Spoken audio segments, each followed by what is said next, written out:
ऐसे ही सर का जब हम देखते हैं तो जीवन इसी रूप में चरितार्थ हुआ है। सर की सुबह से लेकर रात तक यानी दिनचर्या, रात्रिचर्या, सभी में, हर रूप में आयुर्वेद का रूप देखने को मिलता है।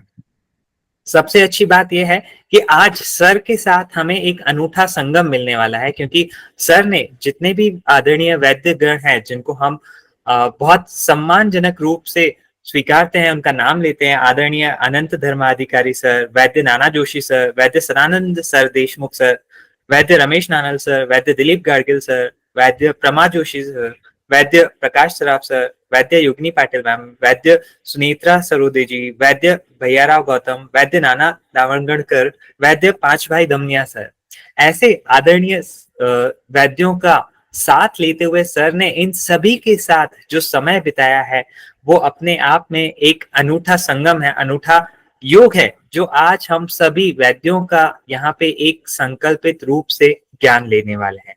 तो चलिए आज के इस पॉडकास्ट सीरीज में हम सब लोग मिलकर के आगे बढ़ते हैं। तो चलिए हम इन प्रश्नों के लिए सर के पास चलते हैं। आदरणीय सर, आपका पुनः यहाँ पे स्वागत है। बहुत बहुत धन्यवाद।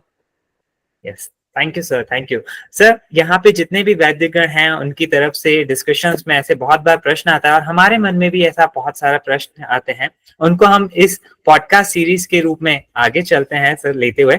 सर, पहला प्रश्न हमारे सामने ऐसा आता है कि चिकित्सा कैसे करें, इसके बारे में संहिताओं में क्या कहा है, कैसे हम इसकी शुरुआत करें? ओके, बहुत बहुत धन्यवाद इस पॉडकास्ट के लिए भी और मुझे यहाँ आमंत्रित करने के लिए भी। आपने मेरे जिन सारे गुरुजनों का नाम लिया है, इनसे मैंने जो सीखा है वही मैं आपके सामने प्रस्तुत कर सकूंगा।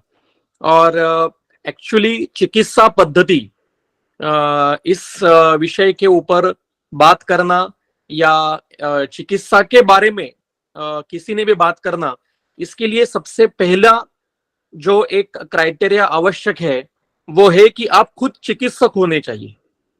जो कभी रुग्ण देखता नहीं है, जिस व्यक्ति ने कभी खुद अकेले ने किसी एक रुग्ण को भी ठीक नहीं किया है या उसका निदान करने का प्रयास नहीं किया है, वो कभी भी चिकित्सा पर बोलने का उसने कभी क्या कहते हैं, दुस्साहस नहीं करना चाहिए। या बल्कि मैं ये कहूंगा कि जो रुग्ण देखते नहीं है वो चिकित्सा के ऊपर बात भी नहीं कर सकते हैं। कितने भी श्लोक कंठस्थ हो, कितने भी ग्रंथ कंठस्थ हो, पर अगर वो प्रत्यक्ष रुग्णानुभव नहीं ले रहा है, अगर वो प्रत्यक्ष चिकित्सा नहीं कर रहा है, तो उसको चिकित्सा कभी नहीं समझेगी। चाहे वो आयुर्वेद की हो, एलोपैथी की हो, होम्योपैथी, कोई कोई भी फ्लैट, ये नियम सभी फैकल्टी के लिए है। आपने अगर रुग्ण देखा है या रुग्ण अकेले नहीं या किसी को करते हुए, पहले तो आपको देखना पड़ता है कोई कर रहा है, मतलब गुरुजनों के पास जाकर आपको बैठकर सालों, मतलब वर्षों तक आपको समर्पण देकर वो सारे चिकित्सा के जो सिद्धांत है उनको क्लिनिकली कैसे इंप्लीमेंट करें, ये आपको पहले देखना पड़ता है। तब आपके अंदर वो एक कॉन्फिडेंस आता है कि यस, मैं अब रुग्ण परीक्षण कर सकता हूं। और दूसरा नियम, आप जब खुद प्रैक्टिस करने के लिए शुरू करोगे या खुद रुग्ण परीक्षण करोगे, तब आपने जो सीखा है उसका आप उपयोग करोगे। और इसलिए अष्टांग हृदय में सूत्र स्थान के प्रथम अध्याय में जो प्रथम श्लोक है, मतलब पहला अथा तो आयुष्कामी अध्याय व्याख्यास्यामः इतिहास महा भगवान वगैरह वो हो गया, फिर बाद में रागादि रोगान सततानुशतकान, ये इंट्रोडक्टरी सूत्र भी उसका हो गया। प्रत्यक्ष विषय शुरू करने का जो पहला श्लोक है कि आयु कामयमानेन धर्मार्थ सुख साधनम आयुर्वेद उपदेशेषु विधेय परम आदर। अब ये परम आदर रखना चाहिए, आयुर्वेद के उपदेश पर परम आदर रखना चाहिए। इसका अगर टीकाकार नहीं होते या टीकाकारों ने नहीं लिखा उसके ऊपर कोई कमेंट नहीं करते, तो हम क्या अर्थ लेते? संहिता को लाल कपड़े में लपेटो, गले में लगा के घूमो सब जगह पे। ठीक है, वो भी ठीक है, भक्ति करने में कोई गलती नहीं है। आप भक्ति करो, सिर पे उठाओ, गले लगाओ, सब जगह उसको लेके जाओ, अच्छा है, कोई उसमें बुरी बात नहीं है। लेकिन आदर करना, इसका अर्थ क्या है? भक्ति तो शुरुआत है, भक्ति करनी है, भक्ति का शुरुआत है, लेकिन आगे वो कर्म में परिणत होना चाहिए। भक्ति की परिणति ये कर्म में जब तक परिणत नहीं होती है, तब तक वो भक्ति किसी काम की नहीं है। भक्ति जब जिस समय किस समय भक्ति आपको फायदा देगी या आपको कोई एक उसका आपका फायदा मतलब दो प्रकार का, एक उस रुग्णों को भी फायदा होना चाहिए आपके ज्ञान का और आपको भी फायदा होना चाहिए, क्योंकि ये उपजीविका का भी साधन है वैद्य का। इसलिए दोनों को फायदा होना चाहिए, दोनों उसका रोग भी ठीक होना चाहिए और वैद्य की उपजीविका भी होनी चाहिए। ये कब होगी? जब तक आप कर्म नहीं करते हो। चरक संहिता गले लगाकर मैं बैठा रहूंगा तो मेरा घर भी नहीं चलेगा और ना किसी रुग्ण का कोई रोग ठीक होने वाला है।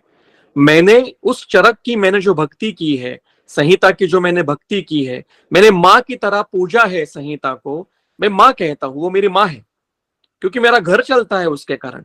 उसमें जो लिखा है, जो कल्प लिखे हैं, वो मेरा पालन पोषण करती है। तो जो मेरा पालन पोषण करती है, जो मेरे बुद्धि का पालन पोषण करती है, जो मेरे घर का, मेरे आज बदन पे जो कपड़े हैं, मेरे घर में जो खाना है, मैं जो भी काम कर रहा हूं, जहां जा सक जो भी साधन है, वो संहिता के कारण है। इसलिए संहिता ये मेरी माँ है, मैं उसको माँ की तरह देखता हूं। इसलिए ये मेरी भक्ति हो गई। लेकिन उसको जब कर्म में परिणत नहीं होती है, तब तक वो भक्ति किसी काम की नहीं, वो निष्फला भक्ति उसको कहते हैं। फलदायी भक्ति कब है? जब आप उस भक्ति से जो सीखा है, जो ज्ञान प्राप्त किया है, उसका आप व्यवहार में जो इंप्लीमेंटेशन करोगे, उसका उपयोग करोगे, तो वो भक्ति काम की है। इसलिए अरुण दत्त टीकाकार ने ये आयुर्वेद उपदेशेषु विधेय परमादरः, इसकी टीका करते समय ऐसा कहा है कि आदर रखना मतलब क्या है। तो तीन स्थिति बताई है आदर रखने की। एक, पाठ, मतलब आप पहले पठन करो पूरी संहिता अथ से ती, केवल सूत्र स्थान है, जो केवल पोर्शन में है वो नहीं। या मैं जिस सब्जेक्ट में मैंने एमडी किया है, मैं समझो बालरोग में एमडी किया है, तो मैं केवल बालरोग के अध्याय पढ़ूंगा। समझो मैंने शालाक्य में एमडी कर रहा हूं, तो मैं केवल शालाक्य के अध्याय पढ़ूंगा। ये नहीं होना चाहिए। अथ से इति सारी, क्योंकि बेसिकली हम सारे काय चिकित्सक हैं।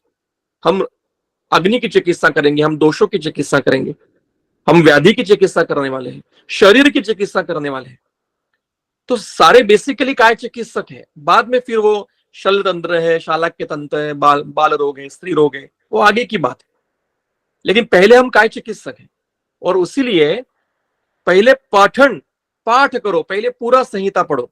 द्वितीय, अवबोध, जो लिखा है उसको समझने का प्रयास करो। मुझे आज ही एक विद्यार्थी का मैसेज आया कि सर मैं लास्ट ईयर में हूं और मैं रिसर्च करता हूं, मैंने आज तक इतने रिसर्च किए, अभी मुझे आगे इस पे रिसर्च करना है, तो आप कुछ बताइए। मैंने उसको कहा कि अच्छी बात है आप रिसर्च करते हो, लेकिन आपको आयुर्वेद कितना समझा है इसके ऊपर आपने कभी सोचा है? आप 4th ईयर में हो, लास्ट ईयर में है, रिसर्च करने के लिए सारी जिंदगी पड़ी है। पहले साधना भाव से, समर्पण से पूरा आयुर्वेद समझने का प्रयास करो। कोई तो एक यहां पे ऐसा आया है, your account isn't allowed to join the activity.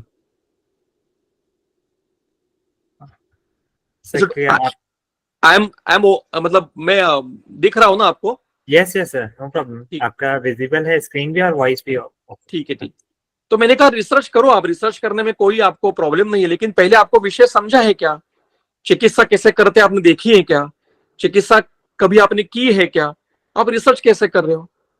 तो ये जो एक आया है ना फैड कि आयुर्वेद से क्या कहते हैं उसको, जल्दी फेम प्राप्त होनी चाहिए, जल्दी पैसा प्राप्त होना चाहिए, इसके पीछे बहुत सारे विद्यार्थी, इसलिए मैं बोल रहा हूँ कि इसके पीछे अभी मत लोगो आप। ये सारा मिलेगा आपको एक योग्य समय में। मैं 2005 में बीएमएस हुआ, आज 2024 में मैं लेक्चर देने के काबिल हूं। इतने साल हमने काम किया है, तब थोड़ा बहुत आ रहा है। जल्दबाजी मत करो किसी चीज की। इसलिए अवबोध के लिए समय देना पड़ता है, चिकित्सा का अवबोध करने के लिए समय देना पड़ता है। और तृतीय है अनुष्ठान। जिसका पठन किया, जिसका अवबोधन किया, उसका मुझे अनुष्ठान करना है, व्यवहार में लाना है। पहला अनुष्ठान मेरे ऊपर होना चाहिए, शोधन मैंने करने चाहिए, रसायन मैंने सेवन करना चाहिए, हेतु वर्जन मैंने पहले करना चाहिए, दिवास्वप मैंने पहले वर्जन करना चाहिए, या ऋतुचर्या का पालन मैंने पहले करना चाहिए, फिर मैं दूसरों को बताने के काबिल हो सकता हूं। मैं अगर पालन नहीं करूंगा तो मैं दूसरों को कैसे बताऊंगा? जो गंजा है आदमी, वो दूसरों के केश पतन और केश खालित्य पालित्य की चिकित्सक, उसके ऊपर विश्वास कौन रखेगा जिसके खुद के सर पर बाल नहीं है? मेरी बात आप ठीक से समझिए। इसलिए चिकित्सा के बारे में संहिता में क्या है, इसके प्रश्न के मैं पास आ रहा हूं, लेकिन उससे ये थोड़ी सी बैकग्राउंड मैंने बताया कि आपको पहले पठन करना है, फिर उसका अवबोध करना है और फिर उसका अनुष्ठान करना है। इसके लिए साधना स्वरूप में समर्पण से आपको रहना पड़ेगा। रील बनाकर जल्दी फेमस होने के पीछे मत जाइए, ये एक प्रकार का विष है। मैं 17 साल 18 साल से प्रैक्टिस कर रहा हूं, मैंने आज तक एक भी पेशेंट का रील नहीं बनाया है। धर्माधिकारी सर को रील बनाने की कोई जरूरत नहीं, तपन कुमार जी को रील बनाने की कोई जरूरत नहीं है, नानल सर जी को रील बनाने की कोई जरूरत नहीं है, कोटेचा सर ने कभी रील बनाए नहीं है, या बृहस्पति देव त्रिगुणा जी, या अभी जो देवेंद्र त्रिगुणा जी, एल महादेवन जी, ये कभी रील बना के बड़े नहीं हुए हैं। इसके पीछे मत लगो अभी। तो आपका, मैं फिर से विषय पर आता हूं कि हमें साधनारत होना चाहिए, समर्पण भाव से होना चाहिए। अब चिकित्सा के बारे में संहिता में क्या है? मैं कहता हूं संहिता में चिकित्सा ही है, दूसरा क्या है? चिकित्सा ही सारा संहिता में है। संहिता में एक भी वाक्य ऐसा नहीं है जो नॉन क्लिनिकल है। ऐसा एक भी वाक्य, दिनचर्या क्यों बताई? वो चिकित्सा के लिए बताई है, दो कारणों के लिए बताई कि जिसको, जो स्वस्थ है उसका स्वास्थ्य रक्षण हो, ये भी एक प्रकार की चिकित्सा है। ये विचार अन्य किसी पैथी में नहीं है कि कोई बीमारी ना हो, इसके लिए प्रयास करना चाहिए। बाकी के पैथी क्या करते हैं, आप पहले बीमार हो फिर हम आपकी चिकित्सा करेंगे, लेकिन केवल आयुर्वेद का ये विचार है कि कोई बीमारी ना हो। सर्वेप्य सुखिनः सन्तु सर्वे सन्तु निरामयाः सर्वे भद्राणि पश्यन्तु मां कश्चित् दुःख भाग् भवेत्। सर्वे संतु निरामया, सभी को आमय भी ना हो, शारीर और मानस व्याधि ना हो, ये हमारा आयुर्वेद का पहला उद्देश्य है। व्याधि होने के बाद चिकित्सा करना ये तो अगली बात है, पहले कोई बीमारी ना हो। ऐसा कहते हैं हमारे इसमें कि वैद्य और वकील, जो एडवोकेट, इनके पास ज्यादा जाना नहीं जरूरत पड़नी नहीं चाहिए आपको जाने की, तब आपका आयु सुखायु हितायु है। लेकिन आज फैशन है, अब तक 56, मतलब इस पूरे शहर में एक भी डॉक्टर छोड़ा नहीं है, और सारे वकील मेरे अलग अलग प्रकार के केस लड़ ले, तो इसका अर्थ में कोई बड़ा आदमी है। ये समाज के स्वास्थ्य के लिए अच्छा बात नहीं है। ज्यादा मात्रा में हॉस्पिटल होना, ज्यादा वैद्य समाज में आना, ये समाज स्वास्थ्य खराब है, इसका लक्षण है। वैद्य की जरूरत ही नहीं पड़नी चाहिए। अगर सारे लोग दिनचर्या ऋतुचर्या फॉलो करेंगे तो बीमार होंगे ही नहीं। एक्चुअली ये उसका उद्देश्य है कि आपका स्वास्थ्य, आज हम खुद वैद्य दिनचर्या फॉलो नहीं करते, खुद वैद्य ऋतुचर्या फॉलो नहीं करते। आज ग्रीष्म ऋतु चल रहा है, कितने लोग ग्रीष्म ऋतु का अभिचरण कर रहे हैं? कितने कितने वैद्य हर साल में जो शोधन के काल आते हैं उसमें खुद का करते हैं। मैं ऐसा नहीं कह रहा हूं कोई नहीं करता, लेकिन संख्या बहुत कम है। हमारे विद्यार्थियों का हमारे शास्त्र पर विश्वास ही नहीं है। इसके दो कारण है, एक, विश्वास हो ऐसा किसी ने कुछ दिखाया ही नहीं। दूसरा, जो दिखा रहे हैं उनके पास ये जाते नहीं या उनको फॉलो करते नहीं। ऐसे लोगों को फॉलो करते हैं जो आपको पैसे कमाने के पीछे लगे हैं। पैसे कैसे कमाने? पैसा मिलता है, पैसा तो कोई भी कमाता है, भिखारी को भी पैसे मिलते हैं, वो भी पैसे के लिए भीख मांगता है। पैसा कमाना कोई कोई कठिन कार्य नहीं है, मिलता है। लेकिन पैसा ये साध्य नहीं होना चाहिए जीवन का, पैसा ये साधन है। चरक कहते हैं आपको अच्छा जीवन सुखायु हितायु के लिए पैसा, आज के जमाने में पैसा साधन है, लेकिन उसके पीछे मत जाइए। अभी विद्यार्थी है तो आप शास्त्र के पीछे जाइए कि मुझे आगे जीवन भर जो जिसके साधन से मुझे कार्य करना है वो मुझे समझा है कि नहीं। मैंने इसी भावना से 17 साल पढ़ाई की है। आपको पता होगा, शायद अक्षर होगा, आज भी रोज धर्माधिकारी सर से बात होती है, वीकली एक बार हम पढ़ते हैं आज भी, और खुद सर आज पढ़ते हैं, आज भी पढ़ते हैं। सर की उम्र अभी 75 76 है, सर आज भी रोज पढ़ते हैं। मेरे दूसरे गुरुजी नानल सर आज भी पढ़ते हैं। मेरे सर देशमुख सर जिनके कारण मैं पीएचडी हूं, एमडी हूं, वो आज भी at the age of 78 practice करते हैं। ये रिटायर नहीं हुए हैं कोई। वैद्य कभी रिटायर नहीं हो सकता। इसलिए संहिता, चिकित्सा के बारे में संहिता में क्या है, मैं कह वो प्रश्न है, उत्तर ये है कि संहित चिकित्सा ही है सारे जगह। चरक शारीर स्थान के 5वें अध्याय में मोक्ष का वर्णन किया है। उद्देश्य क्या है मोक्ष का? सब वैद्यों ने, सब समाज ने संसार का त्याग करना है? नहीं, वो नैष्ठिक चिकित्सा के लिए कहा है कि जिनको उस प्रकार के व्याधि है या जो उस मार्ग में जाना चाहते हैं उनके लिए नियम है। और जो उस मार्ग में नहीं जाना चाहते हैं, मतलब जो चरक शारीर स्थान में मोक्ष का अध्याय लिखता है, वही चिकित्सा में मद्यपान की विधि भी लिखता है। वो ऋतुचर्या में आप जाके पढ़िए, पित्त दोष का उपक्रम ऋतुचर्या ग्रीष्म ऋतु की, कोई रसिक व्यक्ति लिख सकता है। मतलब ये कोई विरक्त व्यक्ति ने लिखे हुए ग्रंथ नहीं है। संसार के या मानवीय जीवन के हर एक अंग का स्पर्श, हर एक चीज का आपको उसमें समावेश मिलेगा। ऐसी एक भी चीज नहीं है जो आज भी समाज में है और जिसका उल्लेख चरक में नहीं है। ऐसी एक भी घटना नहीं है। और इसलिए वो चिकित्सा की दृष्टि से ही सारा विचार किया है। जो भी विचार किया है, जो भी निदान है, जो भी चिकित्सा है, वो चिकित्सा की दृष्टि से ही। इसका अलग से विचार अगर करना है तो वो हम आगे जो हमारी चिकित्सा पद्धति नाम का हम जो 15 लेक्चर की सीरीज ले रहे हैं उसमें हम विस्तार से विचार करने वाले। Thank you sir, thank you so much. बहुत ही अच्छे तरीके से पठन, अनुष्ठान और इसका अनुपालन करते हुए जिस तरीके से 20 संहिता का आपने लिया, और ये संहिता अपने आप में चिकित्सा है, बहुत ही अच्छे तरीके से आपने हम सबको बताया था। डेफिनेटली हम भी प्रयास करेंगे कि जिस तरीके से आप पढ़ रहे हैं हम भी ये समय निकाल के सभी लोग पढ़ पाए। सर, इसी दौरान बहुत सारे प्रश्न और आते हैं, उसमें एक इम्पॉर्टेंट सेगमेंट ये आता है कि सर निदान करते वक्त किन किन बातों का ध्यान रखना चाहिए, क्योंकि जब हम संहिता पढ़ते हैं तो बहुत सारे माइंड में क्वेश्चंस चलते रहते हैं कि ये कैसे वे कैसे, और इनका कंक्लूसिवली फिर से आके वहीं अटकते हैं कि निदान करते वक्त किन किन बातों का ध्यान रखना चाहिए। जी, जिस विषय पे हम थे उसी को मैं पहले बोलता हूं कि निदान करने के लिए भी संहिता आपको साधन है। आपके आप जो व्यवहार करने वाले हैं, आप जिस रुग्ण का निदान करने वाले हैं, वो किसके साधन से करने वाले हैं, आपको उसकी इंफॉर्मेशन कहाँ मिलने वाली है, वो संहिता में मिलने वाली है। या आप जिस गुरुजी के पास पढ़ने के लिए जा रहे हैं उनसे मिलेगी, लेकिन उनको भी कहां से मिली है, शायद उनके गुरुजी से मिली है या संहिता से मिली है। और सारे ऐसे पीछे पीछे जाएंगे तो वो संहिता से ही मिली, जो ये ग्रंथ है। तो संहिता में क्या है वो तो हम देखेंगे ही, लेकिन उसके साथ में कुछ चीजें हमें प्रैक्टिकली डेवलप भी करनी पड़ती है, जो कालतः बदलती है, जो व्यक्तितः बदलती है और देशतः भी बदलती है।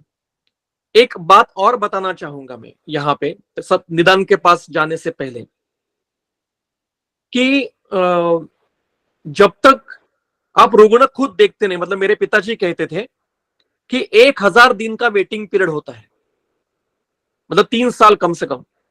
ऐसा आप किसी के भी बेटे हो, बड़े भारत रत्न जिसको मिला है ऐसे वैद्य के बेटे हो या बेटी हो, फिर भी आप जब खुद प्रैक्टिस करने के लिए बैठोगे तो आपको वेटिंग पीरियड तो होना ही होना है। वो जैसे आम पकने के लिए हमें रखना पड़ता है, वैसे वो पकने का काल्य होता है और वो देना पड़ता है। मैंने भी दिया है। और फिर एक बार लोगों को पता चला कि ये अच्छी प्रैक्टिस है, इसका अच्छा निदान है, तो फिर हमारे पास पेशेंट आने शुरू हो जाते हैं। मुझे आप एक बात बताइए, हम सारे 4.5 साल पढ़ाई करते हैं, फिर 3 साल पढ़ाई करते, किस लिए करते हैं? कि मैं अच्छी प्रैक्टिस करूं। हमारे सबका उद्देश्य क्या है? कि मैं एक अच्छा वैद्य हूं, मेरे से अच्छे अच्छे रुग्ण ठीक हो जाए, मेरा नाम भी हो जाए, अच्छा खासा मैं इनकम भी मेरा हो जाए, मेरी सारी जो जरूरत है वो पूरी कर पाऊं, जो सुखायु हितायु का जो लक्षण है वो मुझे प्राप्त हो। ये सारे हमारे सबके उद्देश्य है। ऐसा कोई यहाँ पे नहीं होगा कि मुझे दुख चाहिए इसलिए मैं यहाँ आया, ऐसा कोई नहीं। इसलिए हमारा उद्देश्य प्रैक्टिस चलने के लिए है, इसलिए संहिता भी उसी उद्देश्य से कहती है। अब जो आपका प्रश्न है वहां पे आता हूं कि निदान करते समय हमें किस बात का विचार करना चाहिए। अब जो प्रश्न है उसका अर्थ कई लोगों के मन में ऐसा है कि निदान मतलब मैं इस व्याधि का नाम कैसे ढूंढूं। आज 90% जगह पे क्या होता है कि पेशेंट सब जगह पे घूम के आता है, सारे रिपोर्ट करके आता है, डायग्नोस होके आता है एलोपैथी से, और फिर हमारे पास आता है। ऐसे बहुत कम जगह होता है कि व्यक्ति बीमार हुआ और वो वैद्य के पास आया। होता है कई लोगों के, मेरे पास भी होता है, पर ऐसे रुग्ण भी कम है और ऐसे वैद्य भी कम है। बहुतांशी ज्यादा स्तर पर कैसा होता है कि अब कहीं पर भी रिजल्ट नहीं मिल रहे तो आयुर्वेद के पास जाओ, ऐसा ज्यादा होता है आजकल के जमाने में। तो आपके पास सारी रिपोर्ट की बड़ी फाइल लेके आता है रुग्ण, और हम समझो डायबिटीज का पेशेंट है कि वो डायग्नोस करके आया है, वो टैबलेट चालू है उसको एलोपैथी की, लेकिन शुगर कम नहीं हो रही है, तो वो आपके पास आता है कि आयुर्वेद में क्या है देखते हैं। मैं तो टैबलेट ले रहा हूँ डायबिटीज की, शायद इंसुलिन भी शुरू कर दिया है, और रिपोर्ट है, हर 6 महीने के शुगर की रिपोर्ट है, यूरिन की रिपोर्ट है, सब रिपोर्ट करके आए, और वो डायग्नोस पेशेंट है कि डायबिटीज है। बस हमारा वैद्य क्या करता है आज का, कि उसने किसी वैद्य के पास गया है, वो वैद्य ने डायबिटीज के पेशेंट जो जो ठीक किए हैं उसके कल्प उसे देखे होते, चंद्रप्रभा वटी वगैरह वगैरह, बस ये शुरू कर देता है। ये निदान नहीं हुआ, ये गलत हुआ। और अगर वो डायबिटीज का पेशेंट है तो मैंने उसको प्रमेह की चिकित्सा शुरू कर दी ग्रंथ में देखकर भी, तो वो भी गलत है, क्योंकि डायबिटीज ये प्रमेह है ही नहीं। डायबिटीज ये अन्नवह का व्याधि है, अनुक्त व्याधि है, क्या कहते हैं अनुक्त, मतलब जो संहिता में उसका नाम नहीं है ऐसा व्याधि है, वो अन्नवह का है, संप्राप्ति पैनक्रिया में है। लेकिन डायबिटीज सॉरी प्रमेह ये मूत्रवह का व्याधि है, उसकी संप्राप्ति 2 प्रकार की संप्राप्ति ग्रंथ में वर्णन की है, ये मूत्रवह का है, डायबिटीज अन्नवह का है। प्रमेह की संप्राप्ति वृक्क में है, डायबिटीज की संप्राप्ति पैनक्रियास में है। ये 2 अलग प्रकार की संप्राप्ति है। लेकिन जैसे कुष्ठ मतलब लेप्रसी, विसर्प मतलब हर्पीस, ज्वर मतलब पायरेक्सिया, प्रमेह मतलब डायबिटीज, गुल्म मतलब वायु का गोला, ऐसे जो एक डायरेक्ट कोरिलेशन करके हमने व्यवहार में लाए हैं, वो सबसे बड़ी गलती की है हमने आयुर्वेद को डाइल्यूट करने की। और इसलिए चरक अगर देखेंगे हम, तो चरक ने निदान करते समय किस बात का विचार करना चाहिए, ये सूत्र स्थान के 18वें अध्याय में बताया है, त्रिशोथी अध्याय के अंतिम भाग में बताया है कि स एव कुपितो दोषः समुत्थान विशेषतः स्थानांतरगत शैव जनयंती आमयान बहून। हमें 3 चीजों का विचार करना है। स एव कुपितो दोषः, दोष कुपित हुआ, कौन सा दोष कुपित हुआ, कैसे कुपित हुआ, उसके कुपित होने के हेतु क्या है। कुपित हुआ मतलब वो वृद्ध हुआ या क्षीण हुआ, और क्या हुआ, किस प्रकार की विकृति हुई, उसके हेतु क्या है, किसके कारण वो विकृत हुआ, ये पहले देखना चाहिए। और वो कहां मिलेंगे आपको, उसकी दिनचर्या में मिलेंगे, क्योंकि ग्रंथ के हेतु आपको ज्यादा मिलते नहीं, ग्रंथ के हेतु आपको मार्गदर्शन करने के लिए। आज का रुग्ण मेरे सामने जो बैठा है वो क्या गलती कर रहा है, अगर वो रोज मेयोनीज खा रहा है, वो रोज पिज्जा खा रहा है, वो रोज 2 बार सुबह शाम वड़ा पाव खा रहा है, समोसा खा रहा है, तो वो आपको ग्रंथ में तो नहीं मिलेंगे ये नाम। लेकिन वो आज इस रुग्ण के हेतु है, पानी पूरी खा रहा है, ट्रिपल शेजवान राइस खा रहा है, या कोल्ड ड्रिंक पी रहा है, गर्मी में कोल्ड ड्रिंक पी रहा है। गर्मी में इतनी धूप में कोल्ड ड्रिंक पीना, डीऑक्सीजनेटेड लिक्विड पीना, ये गलत हेतु है, क्योंकि ऑलरेडी ऑक्सीजन की लेवल कम होती है। उसमें अगर दोपहर में 12 बजे कोई अगर cold drink Coca Cola P रहा है तो सनस्ट्रोक बैठ सकता है। ये आज के हेतु है। एसी में एसी जिम में व्यायाम कर रहा है, ये आज का हेतु है, ये ग्रंथ में नहीं मिलेगा आपको। लेकिन आज लोग करते हैं ना, एसी यात्रा करते हैं, एसी फ्लाइट से यात्रा करते हैं, क्या है वो वात प्रकोप के हेतु नहीं है? हमें इसका विचार करना चाहिए, नहीं करना चाहिए? बिल्कुल है।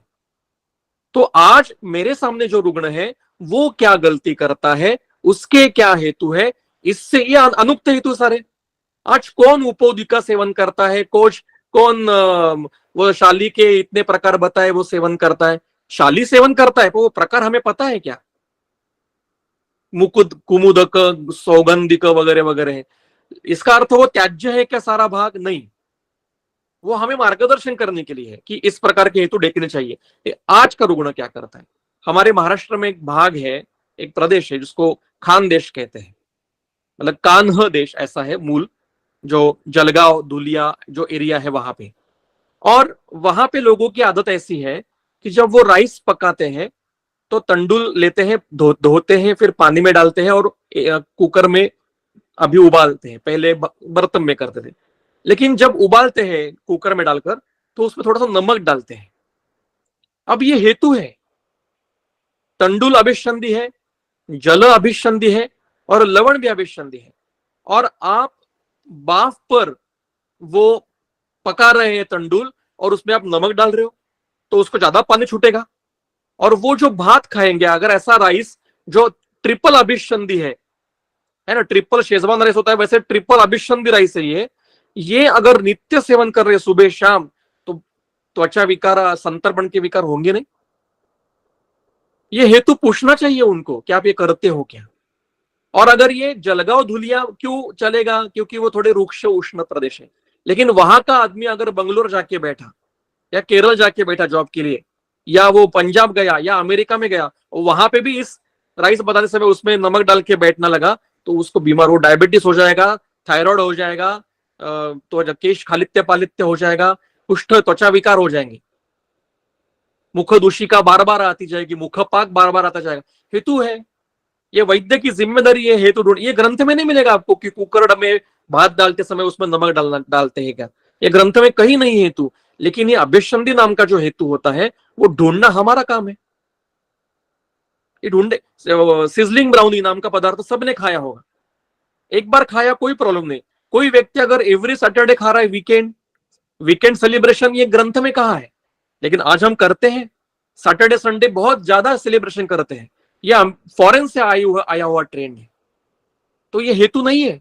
इसलिए स एव कुपितो दोषा का विस्तार है कि दोष, मेरे सामने जो पेशेंट है उसमें कौन सा दोष के लक्षण दिखाई दे रहे हैं, वो विकृति के है लक्षण या किसके है, और वो विकृति किसके कारण हुई है वो देखो। फिर स एव कुपितो दोषः समुत्थान विशेषता, फिर हेतु देखें, समुत्थान मतलब हेतु, पर उसका विशेष क्या है, किस प्रकार का हेतु है, आम प्रदोष हेतु है, संतर्पण हेतु है, व्याधि हेतु है, दोष हेतु है। हेतु किस, हेतु के गुण क्या है, विशेषता मतलब उस हेतु के गुण क्या है, कौन से गुण का है। मतलब वात व्याधि का पेशेंट आया तो वात प्रकोप है, कल के सेहन शोधन शुरू कर दिया, ऐसा नहीं करना चाहिए। सिद्ध स्थान के पहले अध्याय में एक सूत्र है, मेरे पास अभी यहां चरण कि मेद कफाभ्याम, ऐसा एक सूत्र है शुरुआत सिद्धि के पहले अध्याय में। वो कहते हैं कि इसमें स्नेहन किया तो वो और व्याधि बढ़ाता है। अनुवसम बसी वात व्याधि समझ के मेद और कफ से आवृत व्याधि है, मेदावृत वायु है, कफावृत वायु है, और आपने केवल वात व्याधि निदान किया, सूक्ष्मता में गए नहीं, अंशांश कल्पना देखी नहीं, और आपने स्नेह बस्ती शुरू कर दी तो पेशेंट बीमार हो जाएगा, या स्नेहपान शुरू कर दिया वात व्याधि करके तो पेशेंट और बीमार हो जाएगा। ज्वर में है, ज्वर में भी बताया है कि स्नेहपान कब। तो ये जो छोटे छोटे नियम होते हैं कि हेतु किस प्रकार के, फिर हेतु के गुण क्या है, समझो वात प्रकोप है, वात वृद्धि है, तो कौन से गुण से, रुक्ष गुण से है, शीत गुण से है, खर गुण से है, परुष गुण से, कठिन, कौन से गुण से वृद्धि है, या रुक्ष लघु से है, रुक्ष खर से है, खर लघु से है, ये इसके ऊपर आपको द्रव्य चयन करना है आगे जाकर। ये यही हम सीखने वाले हैं 15 दिन में कि डायग्नोस कैसे करना है, अंशांश कल्पना कैसे निकालनी है पेशेंट की। और ये मैंने धर्माधिकारी सर से, सर देशमुख सर से, इनकी सारी जिनके भी मेरे गुरुजी के नाम लिए आपने, सारे गुणों का विचार करते हैं सारे। कोई केवल व्याधि का नाम से चिकित्सा करने वाले मैंने देखे नहीं है कि ये डायबिटीज है तो उसका डायबिटीज हर कल्प है ना, जैसे अर्श हुआ अर्श कुठार, कास हुआ कास कुठार, कृमि हुए कृमि कुठार, श्वास हुआ श्वास कुठार, ये आयुर्वेद चिकित्सा नहीं है। श्वास कुठार की निर्मिति कैसे हुई, श्वास कुठार में सबसे बड़ा कल्प द्रव्य कौन सा है, मरीच है, तो मरीच क्यों दिया है वहां पे, इसका विचार जो वैद्य करके श्वास कुठार देता है, स्पेसिफिक अवस्था में देता है, वो वैद्य है। हर श्वास का रुग्ण आया श्वास कुठार शुरू किया, ऐसा नहीं होता। हमारे कितने श्वास के रुग्ण एक सद्य वमन से ठीक हो गए, घर में ही वमन कर दो या क्लिनिक में वमन हो जाते हैं।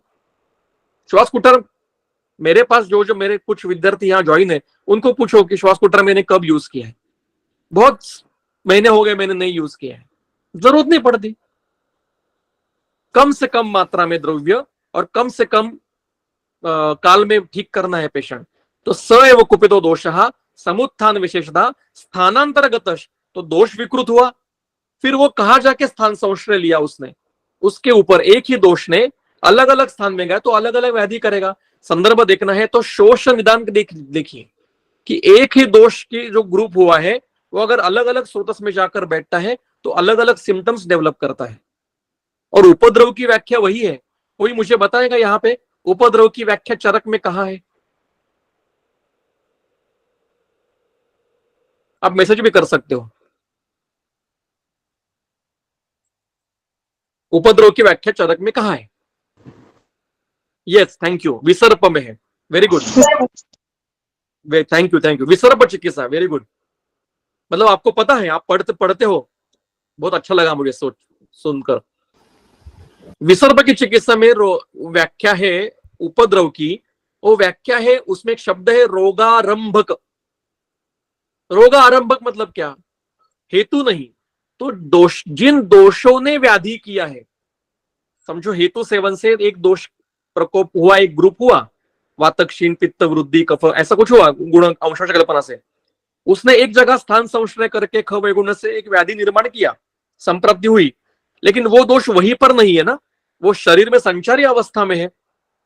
कुपित दोष भी संचारी अवस्था में रहते हैं। कुपितानाम ही दोषाणाम शरीरे परिधावताम यत्र संगः ख वैगुण्य तत्र व्याधि उपजायते। तो एक जगह पे ख वैगुण्य है, वो रुक गए, लेकिन बाकी शरीर में संचार कर रहे हैं, तो वो दूसरे स्थान पर जाकर जो लक्षण दिखाते हैं उसको इस व्याधि का उपद्रव कहते हैं। और इसलिए आप व्याधि के अगर निदान लक्षण पढ़ोगे, सारे व्याधियों के किसी भी व्याधि का लक्षण लिखो कि पहले प्रमुख लक्षण होता है, समझो कास है तो वातज कास है तो ये लक्षण है, या वातज उदर है तो ये उदर के लक्षण है, लेकिन उसके नीचे लक्षण होता है वातज है तो त्वक नख नयन वदन पुत्र मूत्र पुरुष अरुण वृक्ष अरुण वर्णता, या पित्तज है तो त्वक नख नयन वदन मूत्र पुरुष पीतता, या कफज है तो त्वक नख नयन वदन मूत्र पुरुष श्वेतता। ये क्या है? ये दोषों के लक्षण है।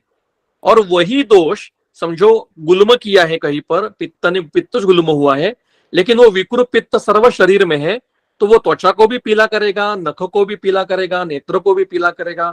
इसका अर्थ वो कामला में नहीं है, हमें आभास होगा कि ये कामला का रुग्ण है, लेकिन हमने उसकी कामला की चिकित्सा की तो वो ठीक होगा नहीं, क्योंकि बेसिकली वो उपद्रव है, व्याधि तो गुल्म है। इसको कहते, ये जिसको समझता है वो वैद्य है।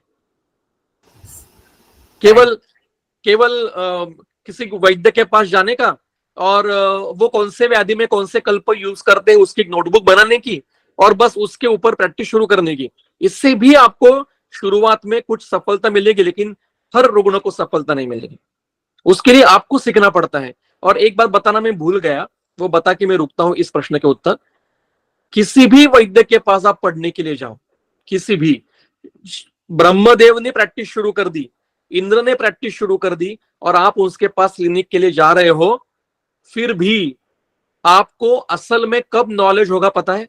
जब आप खुद का क्लिनिक खोलोगे और अकेले के बलबूते पे, अकेले के ज्ञान पर जब अपना रुग्ण देखना शुरू कर दोगे, तो ही आपको असल ज्ञान होना शुरू हो जाए। आप कितने भी श्लोक कंठस्थ करो, कितने भी सूत्र का ये इधर उधर के करो, डेविडसन कंठस्थ करो, हैरिसन कंठस्थ करो, फिर भी उसका कोई उपयोग नहीं है जब तक आप रुग्ण देखते नहीं है।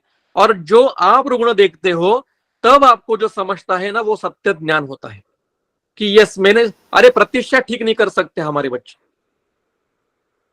फर्स्ट ईयर पहले आए हैं विद्यापीठ में, फर्स्ट स्टड, प्रतिष्ठा ठीक नहीं कर सकते। मैंने देखे ऐसे विद्यार्थी, सारा वाग्भट के 15 अध्याय कंठस्थ है, पर प्रतिष्ठा ठीक नहीं कर, क्यों नहीं हो रहा है? क्योंकि उनको केवल रटा रटा याद ज्ञान है, उन्होंने प्रात्यक्षिक व्यवहारिक कुछ किया ही नहीं है। तो प्रतिष्ठा ठीक जो करता है वैद्य ना, वो भी बहुत बड़ा वैद्य है। हर रोग में कैंसर को ही देखना चाहिए ऐसा कुछ नहीं है।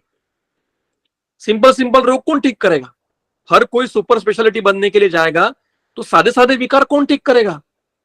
प्रतिष्ठा कौन ठीक करेगा? कास्ट कौन ठीक करेगा? क्या सबको अगर बड़ा स्पेशल सुपर एलोपैथी में वही प्रॉब्लम हो रहा है आज, सारे सुपर स्पेशलिटी है, तो सादे व्याधि कौन ठीक करेगा? ये अतिसार बितिसार कौन ठीक करेगा? ये हमें, हमारी जिम्मेदारी है। इसलिए निदान ये अत्यंत महत्व का है। निदान का अर्थ व्याधि का नाम ढूंढना नहीं है, निदान का अर्थ व्याधि के नाम से चिकित्सा करना ऐसा नहीं है। निदान का अर्थ ये हेतु है इस रुग्ण के और वो रुग्ण के, ग्रंथ के नहीं। ये रुग्ण ने ये हेतु सेवन किए, उससे उसके शरीर में ये लक्षण उत्पन्न हुए, ये उसके दोषों की अंशवश कल्पना थी, इसलिए मैंने ये द्रव्य चयन किया। इसको आयुर्वेद की चिकित्सा कहते हैं। निदान का अर्थ दोष और हेतु का विचार करना। संदर्भ चरक संहिता विमान स्थान अध्याय 8 सूत्र नंबर 101, बाद में देख लीजिए आप। Thank you sir, thank you so much. बहुत ही अच्छे तरीके से, मतलब कई बार हम ये निदान को सोचते तो हैं, लेकिन संहिता से पढ़ करके आज के समय पे हम उसको कोरिलेट नहीं कर पाते। बट बहुत ही अच्छे तरीके से आपने हमें बताया कि हमें कैसे इसको कोरिलेट करना है। सर अभी निदान का तो हो गया, लेकिन निदान के बाद जैसे ही हम आगे बढ़ते हैं तो अगला प्रश्न एक और मन में आता है कि सर ये क्या प्रकृति परीक्षण भी निदान करते वक्त महत्व का है क्या? ओके, तब सबसे पहले एक प्रश्न आया नीचे कि मैंने कौन सा रेफरेंस बताया। मैं फिर से बताता हूं, चरक संहिता विमान स्थान अध्याय 8 रोग अभिषेक द्वितीय नाम का अध्याय, उसमें 101 नंबर का श्लोक विकृतिदा परीक्षण। आपका प्रश्न है प्रकृति परीक्षण का। मेरे हिसाब से आपने सबने अपने क्रिया शरीर में यह प्रकृति परीक्षण का अध्ययन किया है और उसका एक बड़ा प्रोफार्मा हमने भरा है। अब जो चिकित्सक मेरे सामने बैठे हैं उनको पूछो, और मैं भी चिकित्सकों में भी बताता हूं कि मैं ये कितने बार प्रोफार्मा भरा हूं। एक बार भी नहीं मेरे प्रैक्टिस में, क्योंकि मेरे क्लिनिक में अगर शाम के वक्त 20 पेशेंट आ रहे हैं, एक प्रोबेबली ऐसा समझो, और 6 से 9 मेरा क्लिनिक है, तो अगर मैं पूरा प्रकृति एनालिसिस का परीक्षण का फॉर्म भरता बैठूंगा तो कहा जाएगा वो समय। मुझे आधे घंटे में 10 मिनट में पेशेंट देखना है, उसको ठीक करके उसको भेजना है, अगला पेशेंट देखना है। तो ये पॉसिबल ही नहीं है कि पूरा प्रकृति परीक्षण का वो फॉर्म भरना। तो ग्रंथ में ये कोई करता नहीं है। ग्रंथ में जहां पे ये प्रकृति परीक्षण का सारा ये श्लोक वगैरह आया है, प्रकृतिता परीक्षण, ये चरक संहिता विमान स्थान जो मैंने अभी संदर्भ बताया उसका पहले का ही श्लोक है वो। चरक संहिता विमान स्थान अध्याय 8 श्लोक नंबर 95 से 99 तक ये श्लोक है प्रकृतिता परीक्षण के। बेसिकली ये प्रकृतिता परीक्षण ये कॉन्स्टिट्यूशन का परीक्षण नहीं है, देह प्रकृति के परीक्षण के ये लक्षण है ही नहीं है। खुद चरक वहां पे कहते हैं कि सा एवं दोष, जो चरक लेके बैठे वो खोल के देखो, जिनके पास भी चरक अभी होगा सामने, वो न चरक संहिता के विमान स्थान के 8वें अध्याय में 95 नंबर का श्लोक निकाल के बैठो। ऐसा अगर चरक है तो इस पेज पे, मतलब ये चरक आपके सामने है तो इस पेज पे पहले कॉलम में ऊपर श्लोक है। ये दोष प्रकृति का परीक्षण है। सासा दोष प्रकृति उच्यते मनुष्याणाम, ऐसा सूत्र है उस सूत्र में, ऐसा वाक्य है, सासा दोष प्रकृति उच्यते मनुष्याणाम तस्मात् वातला केचित् पित्तला केचित्, ऐसा सूत्र है। ये देह प्रकृति का नहीं है। आप मुझे बताइए, मेरे सामने 60 साल का पेशेंट बैठा है, तो 60 साल पहले प्लस मतलब जन्म हुआ उसका, उसके पहले 9 महीने जब उसकी माता पिता के शुक्र शोणिक का संयोग हुआ और उसका जीवात्मा का प्रवेश हुआ, तब की देह प्रकृति मैं अभी 60 साल के बाद 5 मिनट में कैसे परीक्षण कर सकता हूँ निश्चय का, ये वात पित्त का, ये शेषमा पित्त का कैसे कर सकता हूँ? केवल बाल देख के, आंख देख के, स्किन का कलर देख के हाँ ये प्रकृति का है, थोड़ा सा भूरे रंग के आंखें देखी, गोरा गोरा देखा, भूरे थोड़े से बाल देखे, हाँ ये पित्त प्रकृति का है, थोड़ा सा क्रोधी है, हाँ ये पित्त प्रकृति का है, काला काला आदमी देखा, बाल रुक्ष देखे, आंखें ऐसी ऐसी देखी और ऐसा ऐसा है, वात प्रकृति का है, थोड़ा सा गोरा सावला सा है, स्निग्ध त्वचा है, बाल स्निग्ध है ना, चिपकते हुए तेल गिल रहा है और मंद है, थोड़ा स्लो स्लो बोलता है, हाँ ये कफ प्रकृति का है। ये गलत चल रहा है, जो कुछ चल रहा है सरासर गलत है। जिस वायु को हमने भगवान कहा वातकला कली अध्याय में, विश्वात्मा कहा, विभु कहा, विष्णु कहा, इधर कह रहे हैं कि पित्तम पंगु, कफ पंगु, पंगवो मल धातवे, सबको घुमाता है। ऐसे भगवान देवान कहने वाले वायु से उत्पन्न होने वाली प्रकृति हीन हीन हीन काले काले, कि कोई आप खुद की प्रकृति वात प्रकृति निकालता नहीं परीक्षण में। खुद का सोचो आपने क्या निकाली है। और जो श्लेष्मा बंधन करने वाला है, जिसको खुद की गति नहीं है, जो वायु के कारण घूमता है, स्निग्ध है, चिपका हुआ है, उसका सारा अच्छा अच्छा, कहीं तो कुछ तो गड़बड़ है। दूसरा, हम सब ने द्वंद्व प्रकृति निकाली, किसी ने पित्त कफ निकाली, किसी ने वात पित्त निकाली, किसी ने वात कफ निकाली। और वाग्भट क्या कहता है? निंद्या द्विदोष, द्विदोष प्रकृति निंदे है। तो इसका अर्थ आज की सृष्टि में सारे निंदे हैं, सारे व्यक्ति निंदे हैं, एक भी सम प्रकृति का नहीं है। इट इज इम्पॉसिबल, इम्पॉसिबल है कि सारे द्वंद्व प्रकृति के हैं। ये क्या चल रहा है, ये कब से चल रहा है पता है आपको? 1970 से चल रहा है। उसके पहले प्रकृति परीक्षण का स्तोम ही नहीं था, ये स्तोम है। आप मुझे बताइए कि पूरे बृहत्त्रयी में, मैं चरक छोड़ दो, बृहत्त्रयी लघुत्रयी में आप जो ग्रंथ निकालो वो, उसमें कहां पे वात प्रकृति को ये द्रव्य मतलब उदर रुग्ण की चिकित्सा चल रही है? उदर रुग्ण में ऐसा बताया कि उदर रुग्ण 7 प्रकार के होते हैं, वात प्रकृति का, पित्त प्रकृति का, कफ प्रकृति का, वात पित्त, पित्त कफ, पित्त कफ और त्रिदोष प्रकृति। फिर अगर उदर के वात प्रकृति को उदर होगा तो ये चिकित्सा दो, पित्त प्रकृति को उदर होगा, ऐसा कहाँ लिखा है? सारी चिकित्सा दोषों के अनुसार है, प्रकृति के अनुसार चिकित्सा ही नहीं है कहीं पर। मेरे गुरुजी डॉक्टर दिलीप गाडगे सर जी के मार्गदर्शन में, उनके प्रमुखता में टिळक महाराष्ट्र विद्यापीठ में त्रिस्कंद कोश का कार्य हुआ है, बहुत बड़ा ह्यूज वर्क हुआ है। हेतु कोश, लिंग कोश, औषध कोश, कम से कम लाखों उसमें एंट्रीज है, और उस लाखों एंट्री में केवल 8 एंट्री प्रकृति के बारे में है। कहां पे प्रकृति के अनुसार चिकित्सा बताई है? कहां निदान में प्रकृति का विचार किया है? कहीं नहीं है। क्या प्रकृति के अनुसार? आज तो आगे जाते देखते भी नहीं है व्हाट इज फॉरेनर पेशेंट ज्यादा, व्हाट इज माय कॉन्स्टिट्यूशन, नाड़ी पे हाथ देख के बताओ मुझे मेरा कॉन्स्टिट्यूशन क्या है। क्या चल रहा है? ये कोई आयुर्वेद है?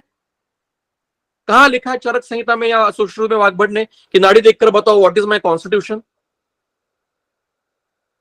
कॉन्स्टिट्यूशन का परीक्षण कर ही नहीं सकते हैं। अष्टांग हृदय संदर्भ कान खोल के सुन लो, अष्टांग हृदय उत्तर तंत्र अध्याय 1, उसका अंतिम श्लोक है।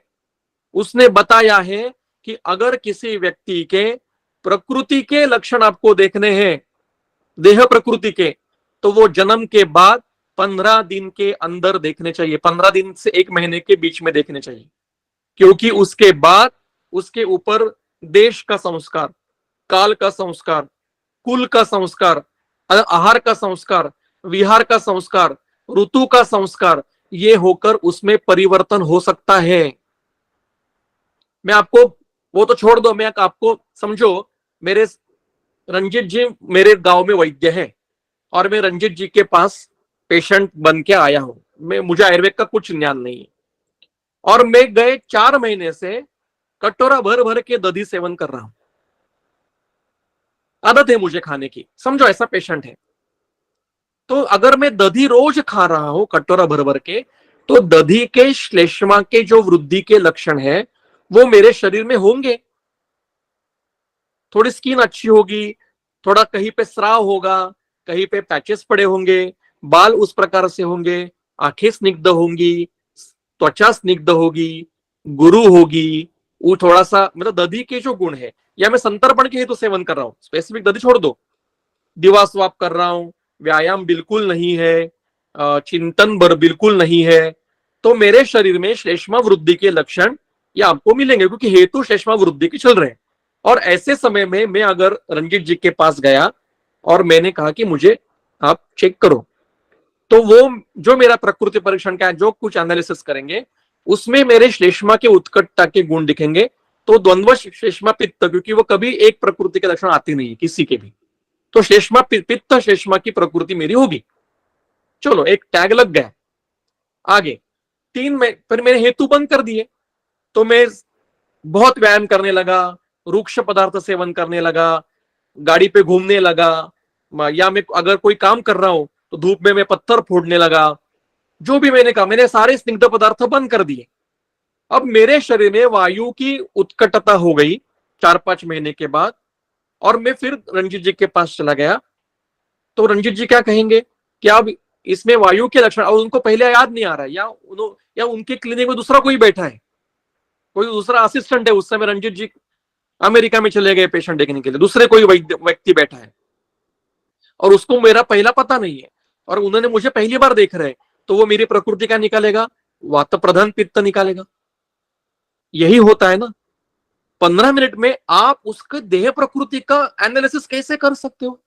समझो किसी के आपके पास अभी आया, वो युवावस्था में है, रोज बालों को तेल लगाता है, शैम्पू करता है, हाँ, तो उसके बाल अच्छे हैं, स्निग्ध हैं, घने हैं, तो आप बाल देख के कहोगे कफ प्रकृति के लक्षण है। और जब वो बूढ़ा होने वाला है तो उसके बाल सफेद होने वाले हैं ना, रुक्ष होने वाले हैं ना, तो क्या वो पित्त वायु के हो गए? दंद शुकत्व ये पित्त प्रकृति का लक्षण है। बार बार खाता है पेशेंट दंद शुकत्व, अगर उसको अजीर्ण हो गया, उसको जुलाब शुरू हो गए, तो क्या वो बार बार खाएगा? ये लक्षण बदलने वाले हैं। जो देह प्रकृति के लक्षण होते हैं ना, वो बदलते नहीं है। दूसरा संदर्भ, चरक संहिता विमान स्थान अध्याय 6 सूत्र नंबर 13, 14, 15, 16। अब जाके खोलिए, वहां पे उन्होंने बताया है कि सम प्रकृति के पेशेंट होते हैं, क्योंकि हम चिकित्सा से सम प्रकृति प्रस्थापित करते हैं। समदोषा समाग्निश समधातु मल क्रिया प्रसन्न आत्मेन्द्रिय मनः स्वस्थ इत्यादि समदोष करते हैं ना, चिकित्सा से कर सकते हैं ना, स्वस्थ के लक्षण है समदोष। संदर्भ है चरक, फिर से कोई पूछ रहा है, चरक विमान अध्याय 6 सूत्र नंबर 13, 14, 12 नंबर में अग्नि है, 13, 14, 15, 16 ये प्रकृति के श्लोक है। वहां पे दोष प्रकृति का बताया है, लेकिन वो कहते हैं कि जो केवल वायु का प्रकृति का है, वातल बोला है, वात प्रकृति, पित्त प्रकृति, कफ प्रकृति ऐसे शब्द नहीं है ग्रंथ में। वातल, पित्तल, श्लेष्मल ये हमेशा रुग्ण होते, सदातुर होते हैं।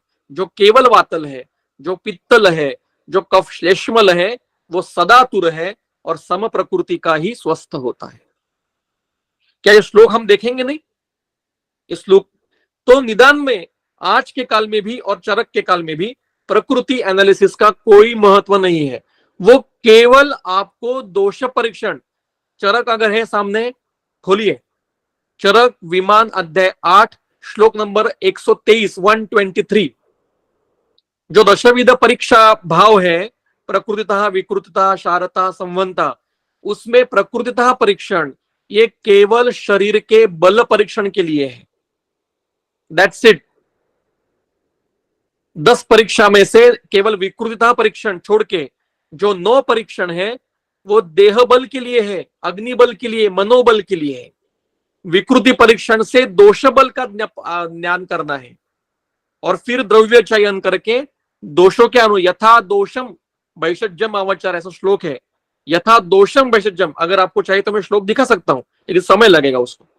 संदर्भ फिर से सुन लो, चरक विमान अध्याय 8 श्लोक नंबर 125, यथा दोषम वैषज्यम आवाचार्य। तो प्रकृतिता परीक्षण केवल बल परीक्षण के लिए है, इससे निदान चिकित्सा में कोई फर्क पड़ता नहीं। कौन करता है? जितने चिकित्सक बैठे किसी के पास जाके पूछो कि कौन प्रकृति परीक्षण करता है हर पेशेंट का, इम्पॉसिबल, इम्पॉसिबल है। और हम देह प्रकृति का परीक्षण नहीं कर सकते, उसके लिए हमें सिद्धि प्राप्ति होनी चाहिए। हम दोष प्रकृति का परीक्षण, कि मेरे सामने जो रुग्ण बैठा है इसमें अभी दोषों की परिस्थिति क्या है, दोषों की प्रकृति की टीका है, वहां पे जो श्लोक प्रकृति का निकाला है वहां प्रकृति तो स्वभावम ऐसा चक्रवाणी की टीका है। दोषों का स्वभाव क्या है अभी, या उसका पैटर्न क्या है कुछ सालों में, किस प्रकार के दोषों की विकृति या दोषों के लक्षण उसमें दिखते हैं, इतना ही समझता है हमें बस। इससे ज्यादा प्रकृति एनालिसिस का कोई महत्व, इसका जेनेटिकल मैपिंग से कोई संबंध नहीं है, फालतूगिरी है सब, ये सब ढोंग है, कुछ नहीं है। Thank you. Thank you sir. कई बार ऐसा होता है कि हम पहली सीढ़ी चढ़ते हैं और यहीं पे अटक जाते हैं, जो अभी दशविध और अष्टविध परीक्षा की बात हो रही थी। और बहुत ही अच्छा कॉन्सेप्ट आज हमारा ये भी क्लियर हुआ है सर। सर अब अभी हम जैसे ही और आगे बढ़ते हैं, यहाँ पे रोग विनिश्चय के लिए आगे बढ़ते हैं, तो यहाँ प्रकृति के बाद फिर से आता है कि अब ये दोष कैसे करना है, क्योंकि जो अभी हम बात कर रहे थे तो फिर से ये क्वेश्चन हमारे सामने घूम करके आता है कि सर ये दोष परीक्षण अब कैसे करना चाहिए। वेरी गुड क्वेश्चन, और ये सबसे महत्व का प्रश्न है, क्योंकि सारी आयुर्वेदिक चिकित्सा ये दोषों के ऊपर ही बैठी है। कोई भी अध्याय खोल के दिखा लिए, कोई भी अध्याय, उसमें दोषों के अनुसार ही चिकित्सा बताई कि अगर वातज है व्याधि तो ये चिकित्सा है, पित्तज है तो ये, गुल्म में भी वैसा है, पित्तज गुल्म है श्रवण करिए, वातज गुल्म है स्नेहपान से शुरू करिए, शेषमज गुल्म है वमन से शुरू कर दीजिए, कोई भी अध्ययन नहीं कर। सारे सूत्र स्थान के जो निदान के या रोग परीक्षण के अध्याय है उसमें दोषों का है। 20वां महारोगाध्याय, महारोगाध्याय में वर्णन किसका? दोषों का है। सुश्रुत में अध्याय का नाम है वर्ण प्रश्नीय, 21वां अध्याय, और वर्णन दोषों का है। डलन कहते हैं वर्ण शब्देन अत्र दोषा उच्चन्ते। अब ग्रंथ में तो बहुत सारा दिया है, मेरे सामने जो बैठा है उसको मैं कैसे ढूंढूं? मेरे समझो कोई एक त्वचा विकार, कोई एक लक्षण लेके आया है पेशेंट, उसकी दोषों की निश्चिति, मतलब उसको एक शब्द बोलूंगा तो ज्यादा, मतलब आजकल अंग्रेजी में बोलेंगे तो ज्यादा ये होता है। मैं एक अनुभव बताता हूँ, ये अंग्रेजी का है तो ये जैसे हमने ये निकाला अभी, ये मैं जो भी कोई ऑनलाइन में शुरू करता हूँ, मुझे एक प्रश्न आता है कि सर आप हिंदी में क्यों करते हो, आप इंग्लिश में क्यों नहीं करते हो? अब ये स्पेसिफिक प्रदेश से आते हैं प्रश्न मुझे, मैं कहता हूँ क्यों इंग्लिश में क्यों? नहीं, हमें समझते नहीं है। फिर मैं कहता हूँ क्यों भारतीय भाषा है हिंदी और भारतीय शास्त्र पढ़ा रहा हूं तो हिंदी में क्यों नहीं? तो वो कहते हैं हम केरल से। तो मैं कहता हूं केरल क्या बाहर का भाग, भारत के बाहर का है? ब्रिटेन का भाग है केरल, भारत का ही भाग है ना। तो अंग्रेजी का इतना क्यों आप ये फोर्स करते हो, या आपको इतना अंग्रेजी को ये, हमारे महाराष्ट्र के भी लोग ऐसे हैं, ज्यादा अंग्रेजी बोलेंगे तो, फिर भी एक शब्द अंग्रेजी में बोलूंगा तो ज्यादा आपको जल्दी समझ में आएगा। प्रिडोमिनेंस ऑफ दोष, what is the predominance of दोष? प्रिडोमिनेंस मतलब क्या है? इस रुग्ण में कौन से दोष ने विकृति की है, कौन से दोष, क्या उसका प्राधान्य किसका है, तो वो कैसे चेक करें? दो ही केवल आसान, एकदम आसान है। कैसे करें? सबसे पहले मेरे सामने, आपके सामने जो रुग्ण बैठेगा उसके सारे लक्षण एक भाषा में लिखो। हमारी एक मैडम थी नीलांश सिखाने वाली, उनका नाम था वैद्य वृंदा काकनूरकर मैडम, हड़पसर में आयुर्वेदिक कॉलेज में पढ़ा देती। उन्होंने जिस प्रकार से निदान दिमाग में बिठाया है वो आज तक हम भूले नहीं। उन्होंने एक नियम कहा था कि आप एक तो टोटल अंग्रेजी भाषा में लिखो आपका केस पेपर, या टोटल आयुर्वेदीय भाषा में लिखो। एक लक्षण लिखोगे शिरशूल और दूसरा लक्षण लिखोगे बॉडी एक, ऐसा नहीं चलेगा, ये गलत बात है। अगर शिरशूल लिखना है तो नीचे अंगमर्द ही लिखना चाहिए, या टोटल अंग्रेजी में लिखो, हेड एक है, बॉडी एक है, सब एक लिखो। तो आप सोच लो आपको किस मार्ग से जाना है।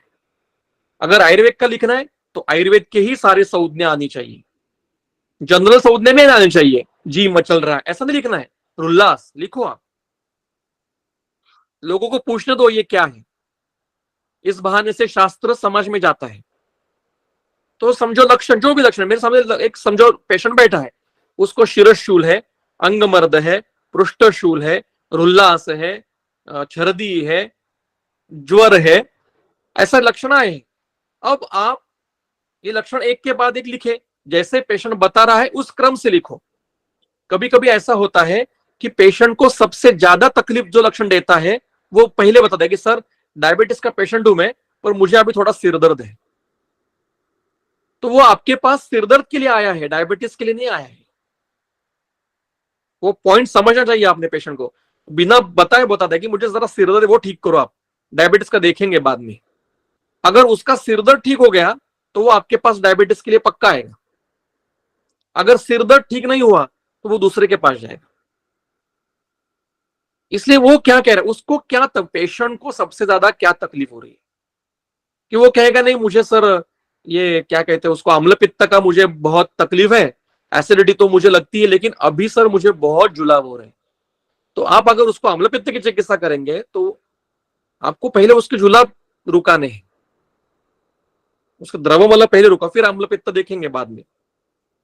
ये तारतम्य वैद्य को होना चाहिए कि पहले वो पेशेंट को अभी क्या तकलीफ है वो पहले समझो, फिर क्योंकि वो पहले बताता है, वो जब बताएगा तो वो लक्षणों के दोष आपके, एक कोई फर्स्ट ईयर का बच्चा जो विचार करेगा उसी विचार से जाना है कि शिरशूल है वायु का है, अंगमर्द है वायु का है, रुल्लास है पित्त श्लेष्मा में से, क्या जी मच सॉरी उरोदाह है, पित्त है, नेत्रदाह है पित्त है, ज्वर है पित्त है, शिर अंग गौरव है श्लेष्मा है। बस, चाहे वो गलत भी हो जाए कोई प्रॉब्लम नहीं, शुरुआत ऐसे करो। लिख लिए, अब उसका स्रोतस लिखो कि ये लक्षण कौन से स्रोतस का है। जैसे उरोदाह हो रहा है तो ये अन्नवह का है, उल्लास है अन्नवह का है, अति द्रवमल प्रवृत्ति हो रही है पुरुषवह का है, अन्नवह का है, छर्दी आ रही है अन्नवह का है, क्या कहते हैं अति मूत्र प्रवृत्ति है मूत्रवह का है, अति स्वेद प्रवृत्ति स्वेद का है, रसवह का है। इतने तो पता है हमें कि रसवह के कौन से लक्षण पता है, लिख लो। त्वचा विकार है, लाल लाल फुंसी आई है, रसवह का रक्तवह का है, ये लिख लो। टेंटेटिव टेंटेटिव बी स्पेसिफिकेशन के लिए समझ जाएगा, जो टेंटेटिव लगे चाहे वो गलत भी हो जाए घबराने की बात नहीं, टेंटेटिव लिखो। और आगे का एक कॉलम खाली करके रखो गुण, ये शुरुआत में नहीं आएंगे, ये आपको एक 10-12 साल देने पड़ेंगे उसके लिए। रुग्ण बार बार देखिए शिरशूल है लेकिन कौन से गुण से है, रुक्ष गुण से शिरशूल है, चल गुण से, गाड़ी में ठंडी हवा में गाड़ी में घूम के आया, हेलमेट नहीं है और सिर दर्द हो रहा है, तो वो चल शीत गुण से वात प्रकोप है। अजीर्ण हो रहा है और वात प्रकोप है, शिरशूल है, तो वो वायु के गुण है ही नहीं, वो आम के गुण है। ये बाद में आएगा, धीरे धीरे आएगा, इसलिए वो लिख के रखो गुण। अब ये हो गया, और आपके पूरे ग्रुप होने के बाद आपको पता चला कि इस रुग्ण में पित्त और श्लेष्मा के ज्यादा लक्षण मिल रहे हैं, या वायु और पित्त के लक्षण ज्यादा, जो भी आपको एक मिलेगा नीचे लिख लो कि लक्षण के अनुसार दोष निश्चिति, तो वो पित्त वायु पित्त के ज्यादा है। अब क्या करना है, दूसरा पॉइंट आसान, दिनचर्या उसकी देखने की। दिनचर्या का अर्थ ग्रंथ की दिनचर्या नहीं देखने की हमें, वो क्या करता है वो देखने का, वो रुग्ण। और उसके लिए 3-4 कॉलम करने के, पहले समय, फिर वो क्या दिनचर्या है उसकी वो, फिर तीसरा कॉलम हितकर है और चौथा कॉलम अहितकर। इतना पहले बेसिक करो, फिर पूछो उसको सुबह कितने बजे उठते हो। अगर first follow second third follow up को ये लगेगा नहीं क्योंकि आपके पास है, फर्स्ट फॉलोअप को आपको ये थोड़ा कष्ट लेना पड़ेगा। कितने बजे उठते हो, समझ 7 बजे उठ रहा है तो वो अहितकर में टिक कर दो, क्योंकि वो दिवास्वाप हो रहा है, सूर्योदय के बाद 1 घंटा सो रहा है, दिवास्वाप है। समझो वो बोला 5:30 बजे उठ रहा हूं तो हितकर है। फिर उठने के बाद पानी पी रहा है, कितना पानी, 2 गिलास भर के उसमें मधु डाल के पी रहा है, अहितकर है, क्योंकि कहीं पर ऐसा नहीं है श्लेष्मा के काल में इतना पानी नहीं पीना है, वो अग्नि विरुद्ध है, काल विरुद्ध है। पानी नहीं पी रहा है, अच्छा है। व्यायाम कर रहा है, हितकर है। व्यायाम नहीं कर रहा है, अहितकर है। एसी में व्यायाम कर रहा है, अहितकर है। ऐसा सारा दिन का उसका निकालना है, कब तक, दूसरे दिन सुबह उठने तक। मतलब आज सुबह उठने से दूसरे दिन सुबह उठने तक वो क्या क्या करता है। कई लोग रात को सोने के बाद बीच में उठकर खाना खाते हैं, चाय पीते हैं, दूध पीते हैं, बाहर घूमने के लिए जाते हैं, रील देखते रहते हैं, टीवी देखते हैं, आइसक्रीम खाते हैं, पान खाकर आते हैं। पुणे में तो रात को 2 बजे 3 बजे पोहा वगैरह खाने के लिए लोग जाते हैं। ये हेतु है। शिफ्ट ड्यूटीज वाले के क्या होते हैं वो देखना पड़ेगा। तो आज सुबह उठने से दूसरे दिन सुबह उठने तक ये मैं करता हूं फर्स्ट फॉलोअप में, धर्माधिकारी सर से यही तो सीखा है, ये क्लिनिक टोटल। अब ये पूरा होने के बाद आपको जो जो अहितकर लग रहे हैं वो उसके हेतु है। आपको उसको अलग से पूछना पड़ेगा नहीं कि आपके हेतु क्या, ऐसा पूछेंगे तो कौन बताएगा आपको, आपको हेतु ढूंढने पड़ेंगे उसके। मैं एक उदाहरण बताता हूं। मुंबई में हमारा निरूपण चल रहा था, मैं और सर निरूपण के लिए गए थे, तो एक किसी वैद्य ने एक रुग्णा को सर को दिखाने के लिए लेके आए। और क्या रुग्णा थी, उसके हाथों के 10 उंगलियां और पैरों की 10 उंगलियां, मतलब 20 उंगलियों पर एब्सेस थे, 20 उंगलियों पर एब्सेस थे, और वो किसी चिकित्सा से ठीक नहीं हो रही थी। तो वो सर को दिखाया कि क्या गलती हो रही है हमारी, क्या ये हो रहा है। तो सर ने, दादी माँ थी, अकेली रहती थी, झोपड़ी में रहती थी, तो संतर्पण के कोई हेतु ऐसे दिखाई नहीं रहे क्योंकि उसको खाने के लिए नहीं मिल रहा है। तो सर ने पूछा कि आपकी जो जहां रहती हो वो मुंबई के पास है, तो समुद्र के पास है क्या, बोले हाँ। तो आपके घर में नारियल का पेड़ है क्या? बोले हाँ मेरे 2-3 पेड़ है नारियल के। तो सर ने कहा कि उस जो नारियल आते हैं उसका क्या करते हैं आप? वो कहती मैं रोज नारियल पानी पीती हूँ, रोज, सुबह शाम। और खाना क्या खाती है? तो बोले मैं बहुत गरीब हूं, मैं चावल पकाती हूँ, चावल खाती हूँ और उसका ऊपर का पानी पीती हूँ, पेया। सर ने कहा बस वो बंद कर दो, नारियल पानी बंद कर दो और पेया पीना बंद कर दो, क्योंकि पेया कफवर्धक है। सुश्रुत का वाक्य है कि श्लेष्मज अवस्था है तो पेया न देया। अब किन्होंने पढ़ा है मुझे पता नहीं, ये अध्याय पढ़ते नहीं ना हम, वर्गों के अध्याय हम पढ़ते नहीं है, क्यों पढ़ना है? चिकित्सा का क्या है उसमें, है ना? उसी में बहुत कुछ है। ये जो वर्ग के अध्याय होते हैं ना, आहार वर्ग वगैरह पढ़ो। पेया न देया श्लेष्मज अवस्था में, अभिसंध में, और उसको एब्सेस से पानी आता है, अभिसंध है, पेया न देया। अब ये मैंने पूछा सर आपको कैसे पता चला कि ये है? सर ने कहा इसके लिए अनुभव आवश्यक है, पेशेंट देखने चाहिए कि ये पेशेंट क्या गलती कर रही है। अब ये झोपड़पट्टी में है, झोपड़ी में रहती है, और आप उसको पूछेंगे कि तू काजू बादाम खाती है क्या? वो नहीं खाती होंगी, अकेली है, उसको कोई नहीं है, देखने वाला कोई नहीं है। तो उसको पूछोगे आप रोज दूध पीते हो क्या, दही? वो पीती ही नहीं होगी, उसको मिलता ही नहीं होगा। लेकिन वो पेया पीती है, नारियल पानी पीती है, संतर्पण के हेतु है, उसको व्यायाम कुछ नहीं है, केवल भात खा रही है। तो उसका आहार बदलो, उसको कहो कुछ तो थोड़ा सा जो तंडुल है उसका पीठ करके उसकी रोटी, तंडुल की रोटी करके खाओ। कुछ सब्जियां जो होती है उसको थोड़ा रुक्ष, थोड़ा बदल के दिया सर ने, लाजा वगैरह जो उसके फाइनेंशियल कंडीशन में बैठने जैसा है वैसा करके दिया सर ने। 1 महीने में ठीक हो गई, 1 महीना भी बहुत हो गया। ये हेतु ढूंढना उस पेशेंट के। अब अगर आप एब्सेस मतलब ग्रंथि करके रुग्ण के हेतु ढूंढने के लिए जाओगे ग्रंथ संहिता में, तो आपको ये नहीं मिलेगा कि वो पेया पी रही है, नारियल पानी पी रही है, ये नहीं मिलेगा। लेकिन वो स्निग्ध, द्रव, अभिसंधि गुण उन हेतु में मिलेंगे आपको। हेतु का अध्ययन इस प्रकार से करना है। आज की हेतु क्या है? तो जो हमने उसकी दिनचर्या ली, उसमें जो आपको अहितकर मिले हैं वो उसके हेतु है, बस वो बंद कर दो। पहला काम वो बंद करना, हेतु विपरीत चिकित्सा। वो सारे अहितकर, 7 बजे उठ रहा तो उसको बोलो 5:30 बजे उठो, व्यायाम नहीं करा तो बोलो व्यायाम करो, पानी पी रहा तो पानी मत पियो, दोपहर को सो रहा है तो मत सो, खाने के समय देख लो, रात को निद्रा से जागकर क्या कर रहा है वो देखो, 10 बजे सो रहा है कि नहीं सो रहा है देख लो। ये सब होने के बाद में अब वो जो अहितकर है उसके दोष निकालने के, 7 बजे उठ रहा है अहितकर है, श्लेष्मा पित्त, पानी पी रहा है श्लेष्मा, दिवास्वाप है श्लेष्मा पित्त, व्यायाम नहीं है मतलब आपको लक्षण सारे वायु के हैं और दो हेतु सारे श्लेष्मा पित्त के हैं। चिकित्सा किसकी करेंगे आप?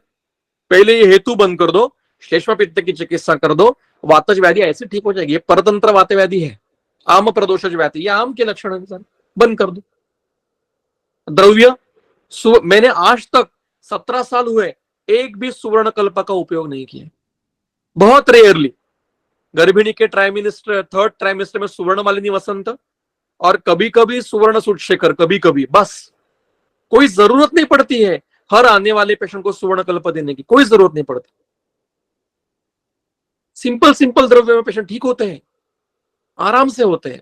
कुछ स्पेसिफिक पेशेंट के लिए, जैसे कुछ रुग्ण है उसके लिए मैं दुर्जल जेता रस उपयोग करता हूं, किसी के लिए मैं दंतोद्भेद गदांतक रस उपयोग करता हूं, किसी कोई पेशेंट के लिए श्वास कुठार, ये श्वास कुठार मेरा शस्त्र है, जाते आते नहीं वो उपयोग करने का, शस्त्र है वो, ज्यादा है, आप करो ठीक, सितोपराधि से ठीक करके दिखाओ। तो ये इस प्रकार से विचार करना पड़ता है और फिर दोषों की निश्चिति हो गई।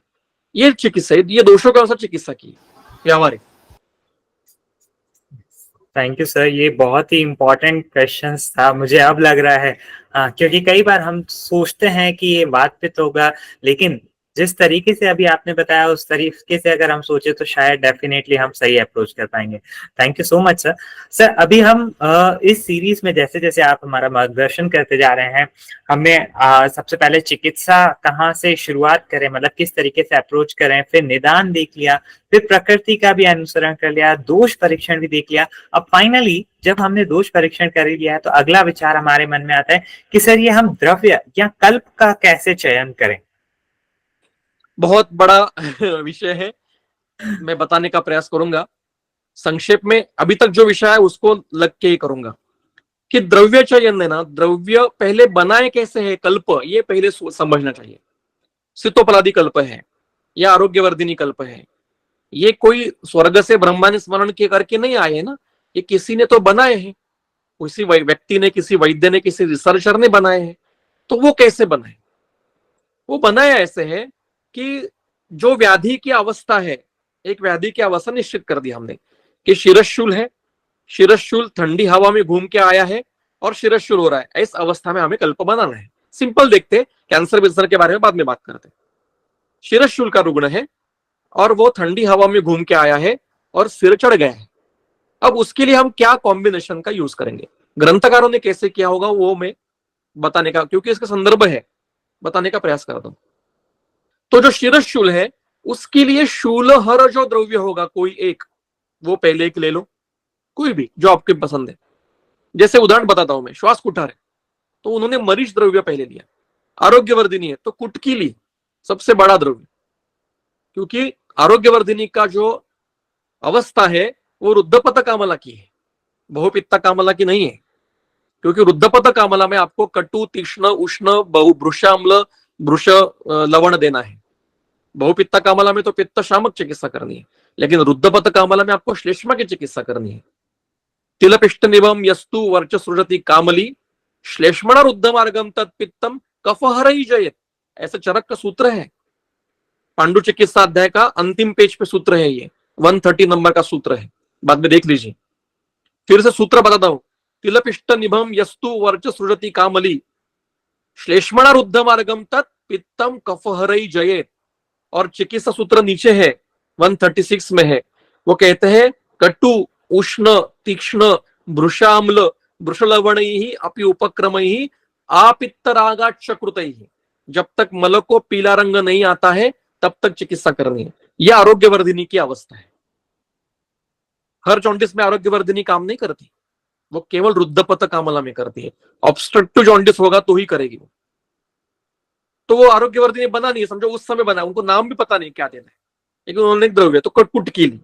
अब ये जो उस व्याधि की उस अवस्था का जो प्रधान द्रव्य कोई लिया, उस प्रधान द्रव्य को एनहांस करने के लिए कोई द्रव्य डालने का, उसकी जो प्रॉपर्टीज है, उसकी जो एक पावर है, उसको एनहांस करने के लिए, तो वो कौन करते हैं? त्रिकटु आदि करते हैं, है ना, वो पॉय करते हैं। तो वो देने के लिए उसका कोई एंटीडोट होगा, मतलब जिस जिस कल्प में वत्सनाभ है वहां टंकण भी डाला गया होता है। ऐसा एक भी कल्प नहीं है कि वत्सनाभ है और टंकण नहीं, ऐसा नहीं है। ऐसे अनेक द्रव्य के होते कि उसकी जो व्यापद है इस द्रव्य के वो ना दिखे या उसकी विषाक्तता ना देखे, वो डालते हैं। फिर 99% व्याधि ये संतर्पण के होते हैं।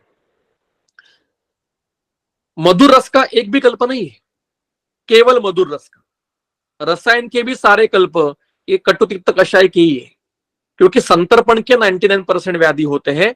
इसलिए संतर्पण हर और आम प्रदोष हर ऐसे दीपन पाचन द्रव्य डालने पड़ते हैं।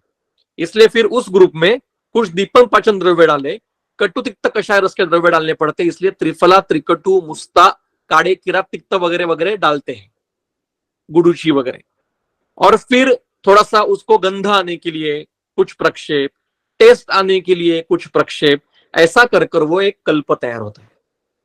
मतलब पहले व्याधि प्रत्यनिक, फिर दोष प्रत्यनिक, फिर इनको एनहांस करने के लिए, इनके व्यापद या इनके जो दोष है वो कम करने के लिए, इनके फिर एंटीडोट, फिर कटुतिक्त कषाय रस के द्रव्य, फिर अच्छा वर्ण, गंध, स्पर्श, रूप देने के लिए जो कुछ प्रक्षेप द्रव्य, ऐसा करके वो कल्प बनता है। और फिर उसका अनुपान फिक्स होता है कि इसके साथ दिया तो ये करेगा, उसके साथ दिया तो वो आगे का काम है। अब ये कल्प तैयार हुआ तो आपको पता है, जो जिसने कल्प बनाया उसको पता है कि कौन सी अवस्था में डालना है। वो ग्रंथ में लिखता है अब शीतोपलादि की जो अवस्था है वो आते जाते हर प्रतिशय में नहीं देना है, क्योंकि शीतोपलादि कहां लिखा है? वो राजक्षमा में लिखा है। यक्ष्मा का अर्थ वायरस है, मतलब जो वायरल राइनाइटिस है, अवस्था वायरल फीवर की, वायरल डिसीज की है, उसमें प्रतिशय का अधिकरण, उसमें शीतोपलादि है। मतलब सारे प्रतिशय, अभी ऋतु संधि शुरू हो जाएगा, ग्रीष्म ऋतु बंद होकर वर्षा ऋतु शुरू हो जाएगा, तो प्रतिशय के पेशेंट बढ़ेंगे, सब में शीतोपलादि नहीं, किसी को फायदा नहीं होगा, वायरल होगा। यक्ष्मा का अनुबंध है और प्रतिशय है तो आप दे सकते हो, और उसमें 16 पट 16 भाग शर्करा है। सीतोपला षोडश स्यात् अष्टौ स्यात् वंशलोचना, पिप्पली स्यात् चतुष्कर्षा स्यात् एला द्विकर्षिकी, एक कर्ष त्वचा कार्य। 16 भाग शर्करा है, सोच के देना पड़ेगा। ऐसे कॉमन द्रव्य नहीं है, ये कॉमन कल्प नहीं है, बहुत सोच के देने वाला कल्प है।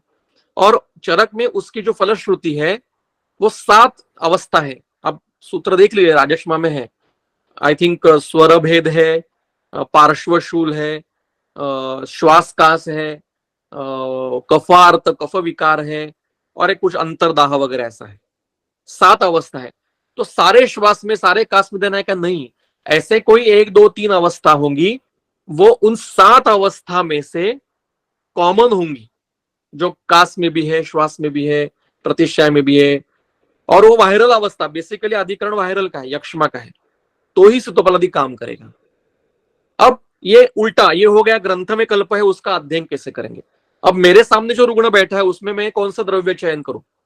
तो 99% व्याधि आज के हमारे क्लिनिक में आने वाले, ये एक तो जीर्ण अवस्था में आते हैं, मतलब सारा शहर घूम के आते हैं, सारे सारे कंसल्टेंट को भेंट मिलके सारा पैसा व्यर्थ करके फिर आयुर्वेद में क्या है ये देखने के लिए हमारे पास आते हैं, और तब तक वो जीर्णावस्था में चले जाते हैं, नवा अवस्था नहीं रहती है, या बहुत लीना अवस्था में जाते, दोष लीन होकर पड़े रहते हैं, जीर्ण और लीन दोष होते हैं, तो उनको पहले उत्कृषित करना पड़ता है या कोष्ठ में लाना पड़ता है। दोषों को पहले दोष निकालने, सारा परीक्षण करने के बाद, तो उसके लिए प्राथमिक चिकित्सा, तो मेरी जो चिकित्सा मैं जो सीखा हूं कि पहले 7 दिन अच्छा पाचन करो पेशेंट का। तो पाचन के द्रव्य क्या है वो ऋतु के अनुसार देखो। अगर आज इस ग्रीष्म ऋतु में इतनी धूप में शुंठी से पाचन करोगे तो पेशेंट आपके पास पॉलिसी लेके आएगा अगले वक्त। कोविड में हमने आयुष्वाद कार्ड निकाला, जिन्होंने भी निकाला उन्होंने बस टेबल पर बैठ के निकाला, ना ऋतु का विचार किया, ना दोषों का विचार किया, ना कुछ, बस आयुर्वेद के एंटीवायरल ड्रग, बस इतना रिसर्च किया। ये गड़बड़, ये तो रिसर्च गड़बड़ हो रही है। ऋतु का विचार करना चाहिए। इस ऋतु में मैं अगर शुंठी, मरीच, इसका क्वाथ पिला रहा हूं, आयुष्वाद, गुड़ूची उष्णवीर्य की उसका क्वाथ पी रहे, रोज गुड़ूची का क्वाथ पीने वाले लोग थे, अब उनको बाद में मूल व्याध वगैरह सब ये अर्श विर्श उपद्रव हो गए, इतने उपद्रव हो गए पित्तच के कि पूछो मत। लिटर लिटर आयुष्वाद, ग्रीष्म ऋतु में आयुष्वाद, द्रव्य देखो आयुष्वाद के क्या है। अब मैं खुले बोलता हूं क्योंकि हमने ठीक किए, हमें झेलने पड़े हैं, प्रैक्टिस हम, फील्ड पे काम हम करते हैं। ये टेबल पे बैठ के कुछ भी करेंगे, आयुर्वेद के नाम से कुछ निकालेंगे कल्प, और उसके व्यापद होके ठीक हमें करते हैं, जवाब हमें देने पड़ते हैं पेशेंट को कि क्या आयुर्वेद के द्रव्यों से ऐसा हुआ है। मैंने जो कोविड के, मैंने 9,000 पेशेंट लगे कोविड के, हमने ऐसा निकाला था कि जो शीतवीर्य के है, कंठ है और पाचक भी है, ऐसे द्रव्यों का क्वाथ दिया है हमने, किसी को व्यापद नहीं हुए। मुस्ता है, चंदन है, काड़े चिराइत है, मतलब किरात तिक्त है, पुनर्नवा है, सारीवा है, मंजिष्ठा है, इससे ठीक किए हैं। अभ्रक है, अर्जुन है, इससे ठीक किए पेशेंट। तो उस रुग्णों को हमने पहले तो पाचन करना, ये ऋतु के अनुसार देखना पड़ेगा। अब मेरे 2 प्रकार होते हैं। अगर उष्ण ऋतु है तो नींबू का रस, नींबू और शर्करा, और थोड़ी सी उसमें थोड़ा हींग डालने का, थोड़ा सा, ये खाने में देने का। और पाचन के लिए सूट शेखर है, लघु सूट शेखर है, या प्रवा पंचामृत है, या शंखवटी है, अगर कल्प ही देने हैं आपको। और अगर शीत ऋतु है तो मैं क्या करता हूं, शुंठी हींग, घी और थोड़ा सा धनिया जीरा, ये इकट्ठा करके उसको भोजन में लेने के लिए कहता हूं। या जो राइस होता है उसमें हिंगवाष्ट चूर्ण डालो, हिंगवाष्टक सग्रास, मतलब राइस में डाल के खाने के लिए बोलो। या शीत ऋतु में दाढ़ी मस्तक चूर्ण डाल के बोलो, सग्रास के लिए दाढ़ी मस्तक राइस में डाल के खाओ। हिंगवाष्टक अभी ग्रीष्म में नहीं, वो ठंडी में। और अगर द्रव्य देने हैं शीत ऋतु में, तो आप शुंठी का कोई कल्प लो, श्वास कुठार लो, कोई भी पाचन करने के लिए। 7 दिन पाचन करना है पेशेंट का। और उसको जो सिम्टम है, समझो बहुत पेन हो रहा है, तो उसकी चिकित्सा करो, उदर शूल है उसकी चिकित्सा करो, पर साथ में पाचन 7 दिन चलना चाहिए। आधा पेशेंट पाचन में ठीक होता है, फिर जो बचे लक्षण है उसकी चिकित्सा उस पेशेंट के अनुसार। मैंने mitral multiple sclerosis in brain की केस इंस्टा पे मैंने शेयर की है, वो आप बाद में इंस्टा पे रील है मेरा, देख लीजिए। तो उसमें हर ऋतु में हमने द्रव्य बदलते गए। ऐसा नहीं कि ये द्रव्य आपको जीवन भर लेना, ये आयुर्वेद नहीं है। ऋतु का विचार करो, दोष का विचार करो, देश का विचार करो, उसकी उम्र कितनी है, उसके दोषों का अनुबंध कैसा है, उसको किसकी तकलीफ साथ में क्या है, इसका भी विचार करना चाहिए। भला तक का उसका भला तक रस है देना है, ग्रंथ ने बोला है, और उसको भला तक की तकलीफ हो रही है, क्यों देना है उसको? मत दो, दूसरा कल्प लो कोई। हमारे पास इतने नानौषधि भूतम जगत किंचित द्रव्यम, ऐसा एक भी नहीं कि जो औषधि नहीं है। मिट्टी खिलाओ, पानी पिलाओ, अवस्था होनी चाहिए। द्रव्य ये साधन है, रुग्ण ठीक करने के साधन द्रव्य है। द्रव्यों में अटके मत रहो कि ये लू या वो लू, ठीक कर लो, दे दो उसको, द्रव्य शुरू कर दो, कुछ तो समझ में आएगा क्या देना है। इसलिए एक सूत्र हमेशा ध्यान रखो, गुड़ लिंगम व्याधि उपशयन उपशयन परीक्षा। जिस लक्ष्य व्याधि का निदान नहीं हो रहा है, कॉम्प्लेक्स व्याधि है, हमारे पास आते आते 10 साल से व्याधि है, कॉम्प्लेक्सिटी है, गुड़ लिंग है, ये संतर्पण का है या अपतर्पण का है, ये स्वतंत्र है या परतंत्र है, ये कोष्ठगत है, समझ में नहीं आ रहा है, सब इकट्ठा हो रहा है, मिक्स लक्षण है। तो उसको उपशय अनुपशय से समझना पड़ेगा। मतलब चिकित्सा शुरू करो, नहीं ठीक लगा फिर से विचार करके चिकित्सा दो, नहीं ठीक लगा फिर से विचार करो, ठीक लगा कंटिन्यू करो। इसको कहते हैं उपशय अनुपशय। ये मीमांसा के 4थे अध्याय में इस प्रकार से मैं करता हूं। और मैं ट्रस्ट मी, मेरे क्लिनिक में जो आते हैं, मुझे पता है अभी मेरे क्लिनिक के लड़के भी यहाँ पे है। मेरे क्लिनिक में single drug not more than 25 और कल्प नॉट मोर देन 10 to 15, बस इससे सारी चिकित्सा होती है। ऐसे पूरे वॉल भर के कल्प पड़े हैं, मेरे से नहीं होता। मुझे इतने 25-30 कल्पों में मेरी सारी प्रैक्टिस होती है, कुछ नहीं लगता।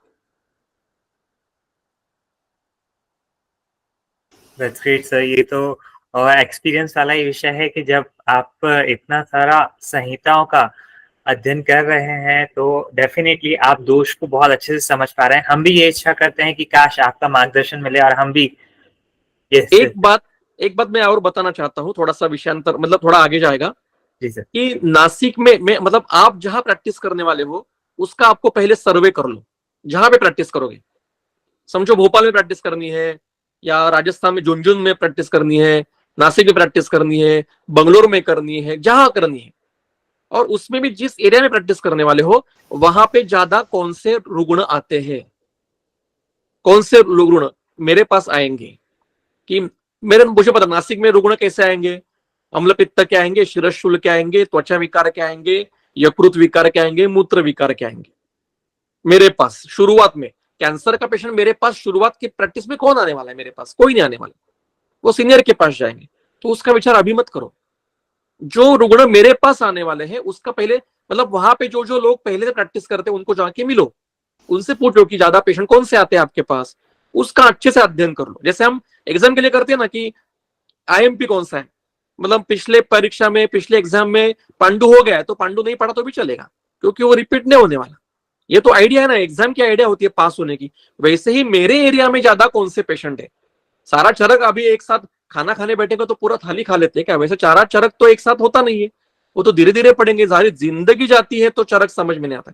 तो मैं कौन से पेशेंट को ज्यादा डील करनी है मुझे, पहले मेरे प्रैक्टिस के पहले दिन कोई मुझे मल्टीपल स्क्लेरोसिस का पेशेंट नहीं आने वाला है, पहले मुझे प्रतिशत तो ठीक करने दो, कांस तो ठीक करने दो, आतिशा तो ठीक करने दो, वो तो ठीक करे पहले। तो वो कौन से हैं, फिर उसके लिए मुझे द्रव्य इजिली अवेलेबल कौन से है मेरे एरिया में। मतलब मैंने ये अध्ययन किया कि नासिक में मैं जहां प्रैक्टिस कर रहा हूं मेरे पास कौन से पेशेंट आने वाले हैं, और मुझे अब रासना मुझे नहीं मिलेगी नासिक में बैठे बैठे, और जो मिलेगी वो रासना होगी कि नहीं यहां से शुरुआत है, कब से आई हुई पड़ी हुई होगी दुख शॉप में, और वो रासना ही है इसकी गारंटी क्या है। तो मुझे ऑथेंटिसिटी से कौन सा द्रव्य मिलने वाला है। हमारे नासिक में करंज बहुत है, पुनर्नवा बहुत है, बला बहुत है, मिलती है, यूज करो उसको। तो ऐसे 20-25 द्रव्य निकालो कि मेरे एरिया में कौन से ज्यादा है, उसका चिकित्सा, उसके फिर द्रव्य गुण से अध्ययन करो कि उसका रसवीर व्यापक क्या है, गुणधर्म क्या है, बस उतने 20-25 के सारा द्रव्य गुण का अध्ययन कितने भी रटाओगे आपको बैठ परीक्षा में जितना याद आता है उससे भी कम याद क्लिनिक में बैठ कर आता है। मेरे 100 कल्पों के 100 वनस्पतियों के श्लोक कंठस्थ थे मेरे सेकंड ईयर में। आज गुरुची भी आधा आता है मुझे, या इतना याद नहीं आ रहा है अभी मुझे, क्योंकि रोज कहाँ लगता है, मेरी एग्जाम हो गई उसका काम खत्म हो गया। अच्छा है अगर याद रखेंगे तो, लेकिन सबके नहीं हो पाते। तो मैं कौन से द्रव्य उपयोग करने वाला हूं, अब रासना में उपयोग नहीं करने वाला हूं तो मैं उसके श्लोक कंठस्थ करके क्या करूंगा, वो एग्जाम के लिए क्या ठीक है। अब व्यवहार में बैठा हूं तो मैं कौन से 20-25 वनस्पतियों का उपयोग करने वाला हूं। पुनर्नवा है, इजीली अवेलेबल, बला है, हरिद्रा है, मुस्ता है, जो मेरे पास जल्दी मिलने वाले, शुंठी है, धनिया है, जीरे है, वो तो घर में पड़े हैं हमारे, अजवाइन है, हींग है, सर राई है, इनका विचार, गेहूं है, तंडुल है, सारे द्रव्य चिकित्सा के तो है, इनका विचार कैसे करें, इनकी चिकित्सा में कहां कहां विचार किया, इसका अध्ययन करो, और फिर देखो आपकी प्रैक्टिस एकदम ईजी हो जाएगी। ज्यादा बड़े बड़े कल्प उपयोग करने की जरूरत ही नहीं है, सिंपल सिंपल द्रव्य से पेशेंट ठीक होता है। बस भात खा रहा है, उसको कहो तंडुल का पीठ करो, उसकी रोटी खाओ, आधा सिम्टम कम होते उसके, क्योंकि उसका अग्नि संस्कार किया आपने। करके देखो तो सही। आमल की, कंटकारी, सिंपल सिंपल द्रव्य उपयोग करो। क्यों चाहिए इंद्री ब्राह्मी, क्यों चाहिए,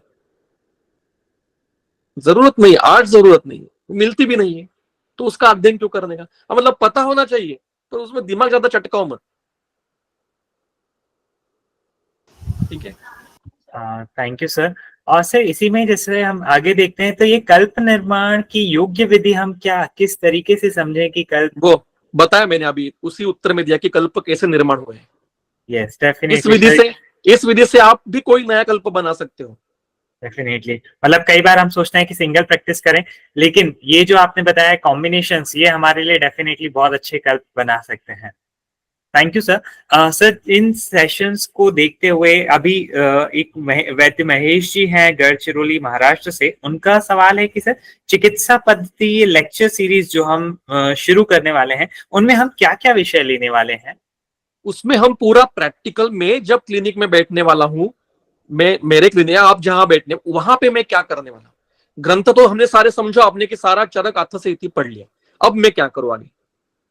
नहीं पढ़ा तो पढ़ने वाले हैं हम क्लिनिक में बैठ के भी, मतलब मेरी आदत पता है मैं 15 मिनट पढ़ता हूं, और मेरे पास जो आते हैं 15 मिनट केवल, कोई घंटों घंटों चरक पढ़ने की जरूरत है, केवल 15 मिनट्स रोज, लेकिन रोज पढ़ना है 15 मिनट, कोई भी ग्रंथ चरक सुश्रुत वाग्भट 15 मिनट ओनली।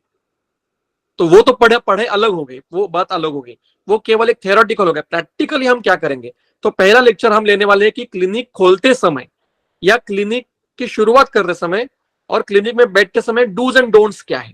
हमारे आजकल के बच्चे क्या करते हैं ना, बहुत इन्वेस्टमेंट कर देते हैं, एसी चाहिए, ये पॉश चाहिए, कांच का चाहिए, कुर्सी ऐसी बड़ी होनी चाहिए, पीछे बहुत चित्र होना चाहिए, उसकी कोई इन्वेस्टमेंट की अभी जरूरत नहीं है। एक टेबल कुर्सी डालो, अच्छे से साफ सफाई रखो, सारी दवाइयों पे ज्यादा इन्वेस्ट। मेरे एक कलकत्ता में मेरे विद्यार्थी है, उन्होंने 1.5 लाख रुपए केवल कल्पों में इन्वेस्ट किए और पेशेंट नहीं आ रहे।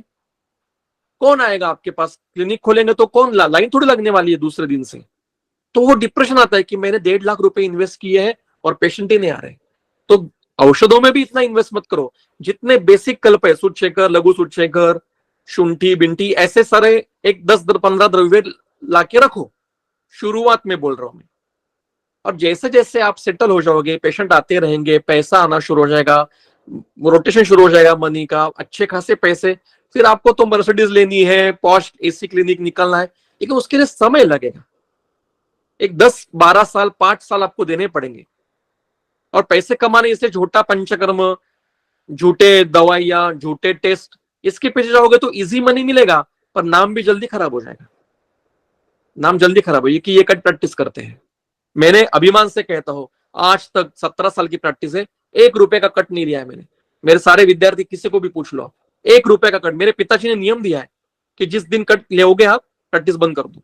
मेरा नाम नहीं लेने का, मेरा नाम मत बीच में लगाने का नहीं। मेरे पिताजी ने बोला है बीच में मेरा नाम नहीं लगाने का कि कट ले रहे तुम। उन्होंने जीवन में कभी नहीं लिया कट, नहीं लिया। उससे आसानी मिलेगा आपको, हाँ अरे पैसा आया है वगैरह वगैरह, पर वो गलत मार्ग से पैसा निकलेगा भी बाहर, उसी गलत मार्ग से निकलेगा। चरक ने कहा है, चरक ने रसायन के अध्याय में चतुर्थ पाद में कहा है कि ये धर्मार्थ काम मोक्षाणम, ऐसा है। और ये न अर्थार्थ, केवल पैसे कमाने का शास्त्र नहीं है।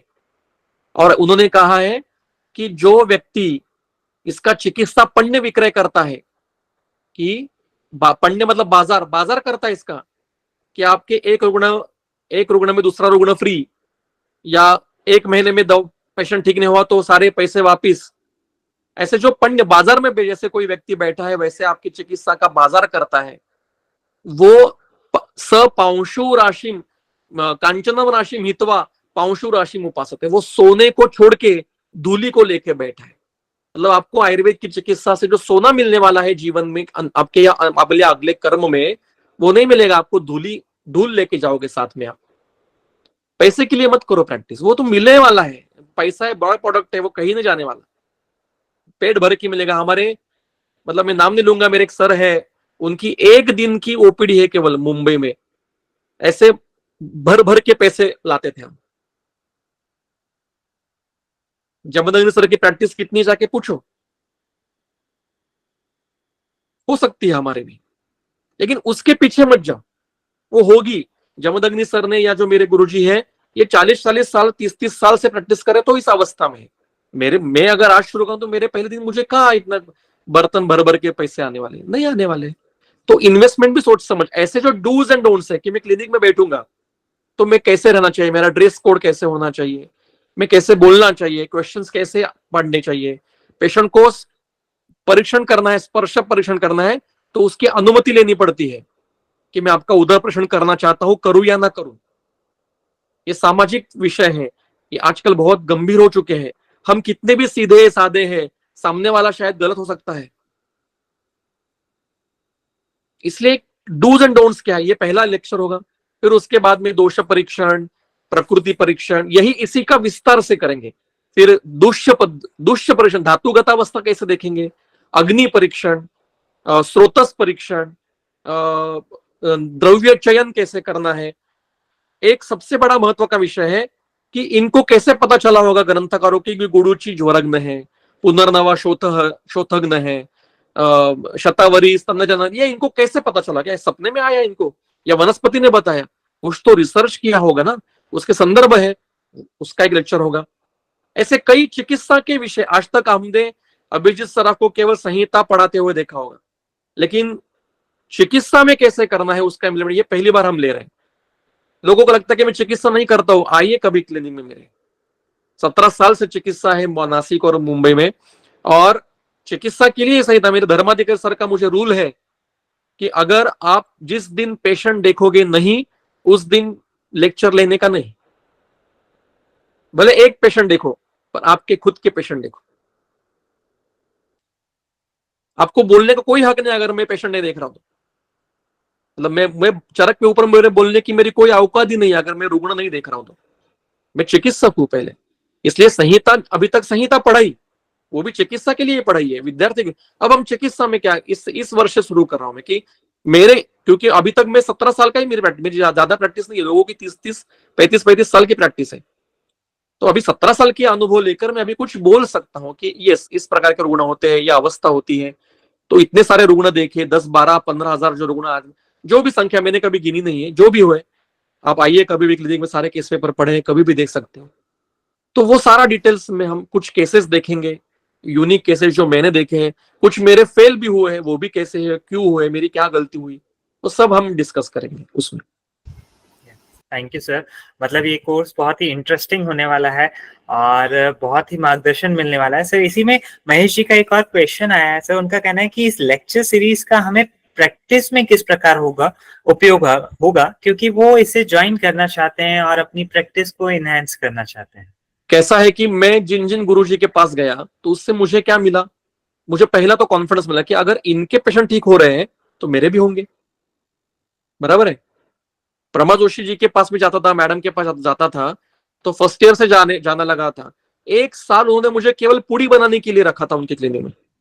पेशेंट दिखाई भी नहीं थे, मतलब कहते थे नहीं पहले पाठांतर करो और द्रव्य आपको पता होना चाहिए कि लोह वस्त्र डालना तो कितनी मात्रा होनी चाहिए, शतावरी डालनी है तो कितनी मात्रा होनी चाहिए, ये सीखा 1 साल। और फिर सेकेंड ईयर में जब गया, जब मेरे 25 व्याधियों की संप्राप्ति कंठस्थ हो गई, उनको मैंने कंठस्थ के श्लोक बताए कि ये संप्राप्तियों के श्लोक है, मानव निदान के पहले 2 अध्याय कंठस्थ करके दिखाए, तब उन्होंने मुझे उनके साथ खड़े रहने के लिए बोला कि हाँ चलो खड़े रहो आप यहां। तो इससे क्या हुआ, मुझे द्रव्य का अध्ययन हुआ, पूड़ी कैसे बननी चाहिए, द्रव्य की मात्रा कैसे, और फिर श्लोक मतलब पहला बेसिक करके फिर उन्होंने रुग्ण परीक्षण के लिए लिया। मेरे पिताजी की प्रैक्टिस होती थी, ऐसे होती थी कि आप अगर पेशेंट देखने के लिए यू आर ऑब्जर्वर तो आपको पीछे खड़ा रहना चाहिए, मेरे आपको बैठने के लिए कुर्सी नहीं मिलेगी मेरे यहाँ पे। पेशेंट नहीं है तो ठीक है उस समय, क्योंकि यू आर ऑब्जर्व, मैं मेरे पिताजी के कभी क्लिनिक में खड़ा खड़ा रहा हूं, मैं कभी बैठा नहीं। तो ये छोटी छोटी चीजें होती है। आजकल क्या हुआ है, लोग बच्चे आते हैं तो उनको कहता है सर ने अभी से मतलब आए तो शुरू चरक पढ़ाना शुरू कर दे। मैं हमेशा, मैं आनंद वैद्य मुझे कहते थे मैंने आपको पढ़ाने के लिए क्लिनिक खोला नहीं है, मैंने तो मेरे उपजीविका के लिए क्लिनिक शुरू किया है, व्यवहार के लिए। आपको पढ़ना है तो आप अपना अपना पढ़ना है आपका। ये बात बहुत है, ऐसे ही ये सारे विषय है। तो मैंने सारे गुरुजी से क्या सीखा कि मुझे पहला मुझे कॉन्फिडेंस आया कि yes I can treat the patient, तो आपको वो कॉन्फिडेंस आ जाएगा। दूसरा, आजकल क्या हुआ है, आयुर्वेद की प्रैक्टिस मतलब क्या है, एक व्याधि का नाम और आयुर्वेद का कोई कल्प, और एमआर आता है तो बताता है कि इसकी ये अवस्था, इसकी वो अवस्था, बस वो कंठस्थ करो, प्रैक्टिस शुरू कर दो। या मेरे गुरुजी ये द्रव्य उपयोग करते हैं, या इसी पे कई गुरुजी तो मैंने ऐसे देखे हैं कि उनकी फैक्ट्री होती है औषधि की, तो अगर आप उनके विद्यार्थी है तो आप उनकी ही फैक्ट्री से कल्प आपको क्लिनिक का द्रव्य लेना है। ये मैंने देखे हैं, ऐसे भी लोग देखे हैं। तो ये ऐसा नहीं होना चाहिए। तो कौन सी कल्प कौन सा चयन करना है, तो आपको वो भी एक होगा कि ये तो फिर क्या है, संहिता में कैसा है, संहिताकारों की क्या अपेक्षा है आपसे। संहिताकारों की, एक आप वैद्य हो, आप एक रिसर्चर हो, आप एक कार्य कर रहे हो, तो संहिताकारों की आपसे वैद्य इस स्वरूप में आपकी अपेक्षा क्या है उनकी, वो संहिता से पता चलेगी। तो वो हम पढ़ने वाले हैं, मतलब चिकित्सा का नॉलेज संहिता से, उसमें मेरे 17 साल के अनुभव या जो मेरे गुरुजी के अनुभव है वो भी है मेरे। मतलब धर्माधिकारी सर ने 45 इयर्स प्रैक्टिस की, गवर्नमेंट के बड़े बड़े हॉस्पिटल में प्रैक्टिस की, सारे कठिन कठिन पेशेंट देखते थे वो, तो वो भी अनुभव मुझे सारे पता है, वो भी शेयर करेंगे हम। Thank you sir. मतलब ये पूरी लेक्चर सीरीज बहुत ही बेहतरीन होने वाली है, और सबसे अच्छी बात कि हमें जो कॉन्फिडेंस चाहिए, अनुभव चाहिए, और विश्वास के साथ साथ ये शास्त्र की शुद्धता चाहिए, ये हमें सब मिलने वाला है। सर आज के सेशंस में भी आपने ये जो सारे टॉपिक्स कवर किए हैं बहुत ही उपयोगी हैं हमारे लिए, ताकि हम अपनी प्रैक्टिस में आ पाए, प्रैक्टिस को शुरुआत करके उसको बहुत सफल बनाने के लिए हम आगे बढ़ पाए। आज सर हम इस सेशन की तरफ आगे बढ़े, लेकिन हमारी टाइम लिमिट्स हमें थोड़ा सा रोक रही हैं, तो मैं रिक्वेस्ट करता हूं कि हम बस यहाँ पे कुछ क्वेश्चंस लेकर के इस सेशन को अंतिम चरण की तरफ लेके चलते हैं। सर मैं अभी माइक अनम्यूट करता हूं, और जो भी हमारे वैद्यगण हैं उनके अगर कुछ क्वेश्चंस हैं तो हम कुछ क्वेश्चंस को वो ले लेते हैं, और फिर हम इस सेशन को अंतिम दौर में लेके चलते हैं। चलेगा? हाँ हाँ चले। Yes, thank you sir, thank you. तो मैंने यहाँ पे आप सभी लोगों को अनम्यूट किया है, वन बाय वन आप प्लीज कोई क्वेश्चंस हो तो जेन्युइनली कुछ क्वेश्चंस पूछेगा, क्योंकि एक एक आप अपने पर्टिकुलर लेवल पे पूछेंगे तो शायद इतने कम समय में बताना मुश्किल होगा, लेकिन आज से संदर्भ जितना सर ने बताया हमें उससे रिलेटेड आपके कुछ भी क्वेश्चंस है तो डेफिनेटली आप यहाँ पे प्लीज पूछेगा। नमस्ते सर। नमस्ते। सर हम आजकल स्टोन के पेशेंट्स बहुत ज़्यादा हो रहे हैं, तो हमें ना स्टोन को किस तरीके से समझ सकते हैं या फिर चरक चिकित्सा में कौन से अध्याय में हम उसका वर्णन देख सकते हैं? जी, अश्मरी का जो वर्णन है, स्टोन मतलब आपको मतलब यूरिन स्टोन का ही बात करें ना आप? यस या सर, या पित्ताश्मरी की बात कर रहे हैं?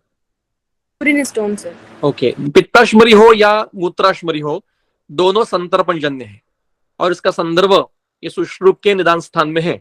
अश्मरी का अध्याय है। ये एकदेशीय शोथ में चरक में वर्णन किया है अश्मरी का, और वो भी संतर्पणजन्य ही है। तो आपको जो भी स्टोन का रुग्ण आएगा, वो पहले देखो कि वो अभी वेगावस्था में है या अवेगावस्था में, मतलब उसको कौन सी मतलब पेन है, या केवल सोनोग्राफी में उसको स्टोन दिख रहे हैं किडनी में या यूरेटर में, या उसको अभी पेन है मतलब वो निकलने वाला है। तो वो देखो, उसके अनुसार चिकित्सा भी बदलेगी। अगर वो अभी तक पेन शुरू नहीं किया है उसने स्टोन ने, या एक अटैक आके गया है, तो आपको उसको पिघलाने की चिकित्सा करनी है। मतलब स्टोन पिघलते मतलब टुकड़े टुकड़े होकर वो मूत्र से बाहर निकलते हैं। तो उसके लिए आपको उसको फिर पाषाण भेद आदि जो द्रव्य है, चंद्रप्रभा आदि जो द्रव्य है वो देने पड़ेंगे। अगर स्टोन निकलने के इसमें, तो आपको अच्छे से लिक्विड थेरेपी, मतलब जो जलपान अच्छा करके, लिक्विड डाइट बहुत करके उसको धक्का मार के निकालना है, या स्वेदन करवा लो, या उत्तर बस्ती दे सकते हैं या नहीं दे सकते। कभी कभी स्टोन निकलते समय व्रण करता है, तो उसके लिए उत्तर बस्ती करनी पड़ती है। तो ये अलग अलग अवस्था में अलग अलग प्रकार की चिकित्सा है। तो इस प्रकार, लेकिन संतर्पण की चिकित्सा, पहला व्याधि संतर्पण जन्य है। केवल स्टोन बाहर निकला मतलब पेशेंट ठीक नहीं हुआ है। स्टोन बाहर निकला लेकिन हेतु चल रहे हैं, तो दूसरा स्टोन हो जाएगा। केवल स्टोन तोड़ के बाहर निकलना, ये चिकित्सा तो ठीक है की आपने, लेकिन अब स्टोन उत्पन्न ही ना हो, इसकी भी चिकित्सा करनी पड़ेगी। तो वो संतर्पण की चिकित्सा, हेतु विपरीत है, शोधन चिकित्सा करनी पड़ेगी, बस्ती देनी पड़ेगी, वो अगली है। प्रणाम सर। प्रणाम। हाँ सर, जैसे आज हमारा आयुर्वेद का जो फर्स्ट स्टेप है वो ऋतुचर्या फॉलो का रहता है, और व्यायाम इस ऋतु में निषेध बताया है जी आचार्यों ने। जी और जैसे ही हम पार्कों में जाते हैं, और बहुत बड़े योग गुरु है हमारे, जिन्होंने शायद व्यायाम को और इसको पूरे योग को पूरे धरातल पर लेके आए हैं, वो भी आजकल 2-2 3-3 घंटे रेगुलर करते रहते हैं। तो आप इसको किस नजरिए से देखते हैं? मैं पार्कों में भी जाता हूँ, कितने सारे, हर एक पार्क में 2-3 क्लासेस आपको मिल ही जाएंगी करते हुए। जी। पहला है कि क्या और योग उस बात व्यायाम का है? ये भी कारण है सर, हम लोगों पे इतना ज्यादा इफेक्ट देखते भी नहीं है उसके दुष्परिणाम का। नहीं, पहला मेरा मन में प्रश्न आना चाहिए कि योग व्यायाम है या नहीं है। तो इसका विचार पहले करना चाहिए। मुझे उत्तर, मैं अभी उत्तर नहीं दे सकूंगा कि है या नहीं, वो अपने अपने स्तर पे देखना चाहिए। दूसरा, कि व्यायाम का निषेध किया है ग्रीष्म ऋतु में, इसका अर्थ अतिश्रम का निषेध किया है। व्यायाम तो दिनचर्या में बताया है, मतलब ऋतु में ही लेना है, लेकिन वो अर्धशक्ति करना है। और ग्रीष्म ऋतु में उससे भी कम करना है, मतलब करना नहीं है ऐसा नहीं है, अत्यल्प मात्रा में करना है। क्योंकि दोषक क्षय तो हमें करना ही है। अग्निवृद्धि, व्यायाम के दो गुण हैं, दोषक क्षय और अग्निवृद्धि। अगर पूरे ग्रीष्म ऋतु, इसका अर्थ ग्रीष्म ऋतु में हाथ पैर फैल के बैठना है ऐसा नहीं है। आपको काम तो करना है, व्यायाम करना है, लेकिन अल्प मात्रा में करना है। अर्धशक्ति से भी कम करना है, क्योंकि ये ग्रीष्म ऋतु ये दुर्बल ऋतु होता है। वर्षा भी दुर्बल ऋतु है। वर्षा और ग्रीष्म दोनों सबसे कम बल वाले ऋतु है। तो इनमें व्यायाम वर्ज नहीं है, कम करना है, पहली बात। तो आप योग कर सकते हो। योग ये कोई एक्सटेंसिव व्यायाम नहीं है। हाँ, कितनी देर कर रहे हो वो अलग बात है। आपका अगर बल थक गए आप, तो रुक जाइए। अगर पसीना आ रहा है कप इस पे ऊपर, रुक जाइए। शाम को केवल टहलना, ये भी ग्रीष्म ऋतु में अच्छा व्यायाम है। 12 सूर्य नमस्कार निकालना, ये भी अच्छा व्यायाम है। व्यायाम बंद नहीं करना है। पूरा बंद करके आराम से एसी में बैठे हो, संतर्पण के विकार हो जाएंगे। व्यायाम करना है, लेकिन बाकी ऋतु में जितना नमस्ते सर। करते हैं उससे कम करना है। व्यवहार के बाद जो भी व्यवहार के लिए है, ग्रीष्म शिशु ऋतु में यथेच्छ व्यवहार बोला है, ग्रीष्म ऋतु में हर 15 दिन के बाद बोला है। कौन कितने लोग फॉलो करते हैं आज के? हम डॉक्टर है, इसके ऊपर भी बोलना चाहिए। कितने लोग फॉलो करते हैं? अब जो देह विक्रय करने वाले व्यक्ति है, वो अगर आपके पास चिकित्सा के लिए आते हैं तो ये इसका विचार आपको करना पड़ेगा कि ग्रीष्म ऋतु में भी अगर डेली उनका व्यवहार हो रहा है देह विक्रय के लिए, तो उसका वायु की क्या अवस्था होगी उनके शरीर की। तो उसके लिए आप तो व्यवसाय तो बंद नहीं कर सकते हो, तो आपको एज अ वैद्य क्या चिकित्सा करनी, क्या कर सकते हैं आप? हेलो, नमस्ते सर। नमस्ते। सर नमस्ते सर। हाँ बोलिए। सर, आपने अभी बताया कि जिम के अंदर जो व्यायाम करते हैं वो नहीं करना हाँ। चाहिए। सर उसका क्या, कौन से रोगों में उनका निदान होता है सर? जिम के अंदर क्या? सर आपने बताया ना जिम के अंदर व्यायाम नहीं करना चाहिए, वो भी ऐसा कब बताया मैंने? सर वो होता है ना सर कि आपने बताया निदान होते हैं, बहुत से रोगों में हेतु होता है जिम के अंदर अब व्यायाम करते हैं, एसी के अंदर। नहीं नहीं नहीं नहीं। एसी के अंदर। हाँ, एसी जिम के अंदर व्यायाम नहीं करना है, एसी जिम के अंदर। जी सर। हाँ, एक मिनट, कोई तो मुझे मैसेज आ रहा है, you can turn this back in setting, stop suggesting. Okay. AC gym का क्या प्रॉब्लम होता है कि आपको व्यायाम से क्या अपेक्षित है? स्वेद प्रवर्तन, या आपको मतलब अच्छा स्वेद निकलना चाहिए।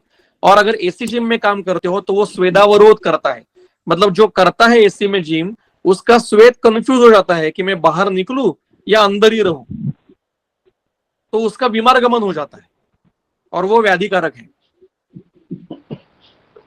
समझ में है? जी सर। इसलिए जिम कभी ऐसी हो सकती है, कल्पना भी मैं किससे सोचा होगा।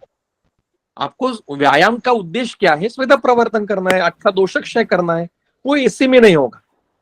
एसी ये शीत गुण का है, वो स्तंभक है, स्निग्ध गुण का है, शीत स्निग्ध है, वो आपको व्यायाम करने का जगह हो सकती है, तो उससे संतर्पण जन्य, इसलिए रुद्विकार बढ़ रहे हैं जिम में करने वाले।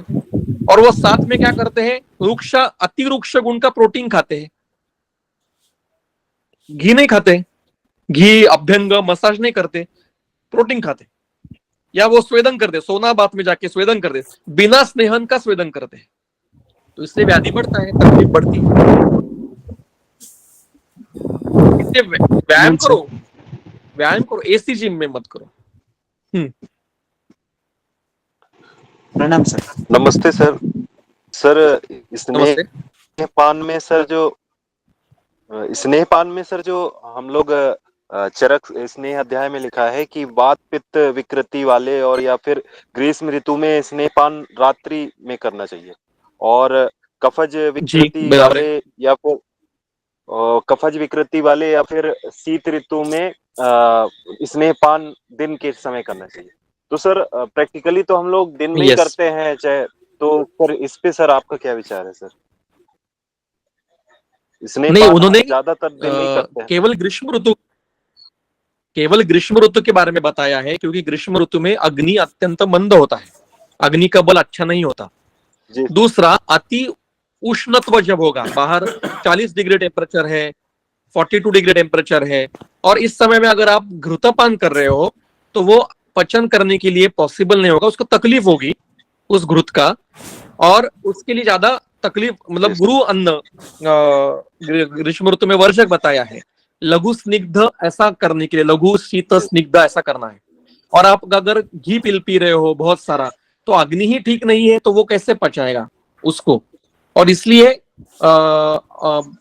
अगर आपको स्नेहपान करना ही है अत्येक अवस्था में, तो वो सायंकाल में जब थोड़ा सा ठंडा हो गया है, ज्यादा उष्ण नहीं है, सेमी, मतलब ज्यादा ना ज्यादा शीत है ना ज्यादा उष्ण है, ऐसे ऋतु में खाना, ताकि उसके व्यापद ना हो। दूसरा, अति शीत ऋतु है, अति शीत, तो ज्यादा शीत ऋतु में भी आप ठंडी में काल में रात्रि में खाओगे तो वो अति शीत का स्तंभ से भी वो स्नेह सारे शरीर में फैलेगा नहीं, और धातुगत अवस्था में जो लीन दोष है उसको कोष्ठ में लेके आने में विलय करके नहीं लेके आएगा। इसलिए उस ऋतु में दिन में खाना है। आजकल हम दिन में करते हैं तो गलती ही करते हैं ना, ये तो गलती है कि 12 महीने हम एक ही प्रकार का आहार खाते हैं, 12 महीने हम एक ही प्रकार की चिकित्सा करते हैं, ये गलत है। आज भी मैंने अभ्यंग करने वाले, स्वेदन करने वाले वैद्य देखे हैं, थोड़ा सोच के करिए। ग्रीष्म ऋतु में वमन करने वाले लोग देखे हैं, आप करते हो कॉन्फिडेंटली, अच्छी बात है जो भी करते हैं, लेकिन ग्रंथकारों ने नहीं बताया है, ये शोधन का काल ही नहीं है। प्रत्येक अवस्था है, प्राणोपरोध होने की अवस्था है तो करो, लेकिन शोधन करना है तो शोधन के 3 काल स्पेसिफिक बताए।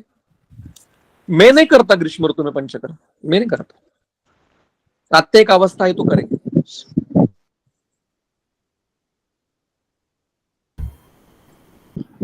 सर हम प्रणाम सर। आगे और क्वेश्चंस को कंटिन्यू करें या फिर हम अभी हाँ, कोई एक पूछ रहे हैं उनको पूछने दो, एक लास्ट क्वेश्चन ले लीजिए। यस प्रणाम सर।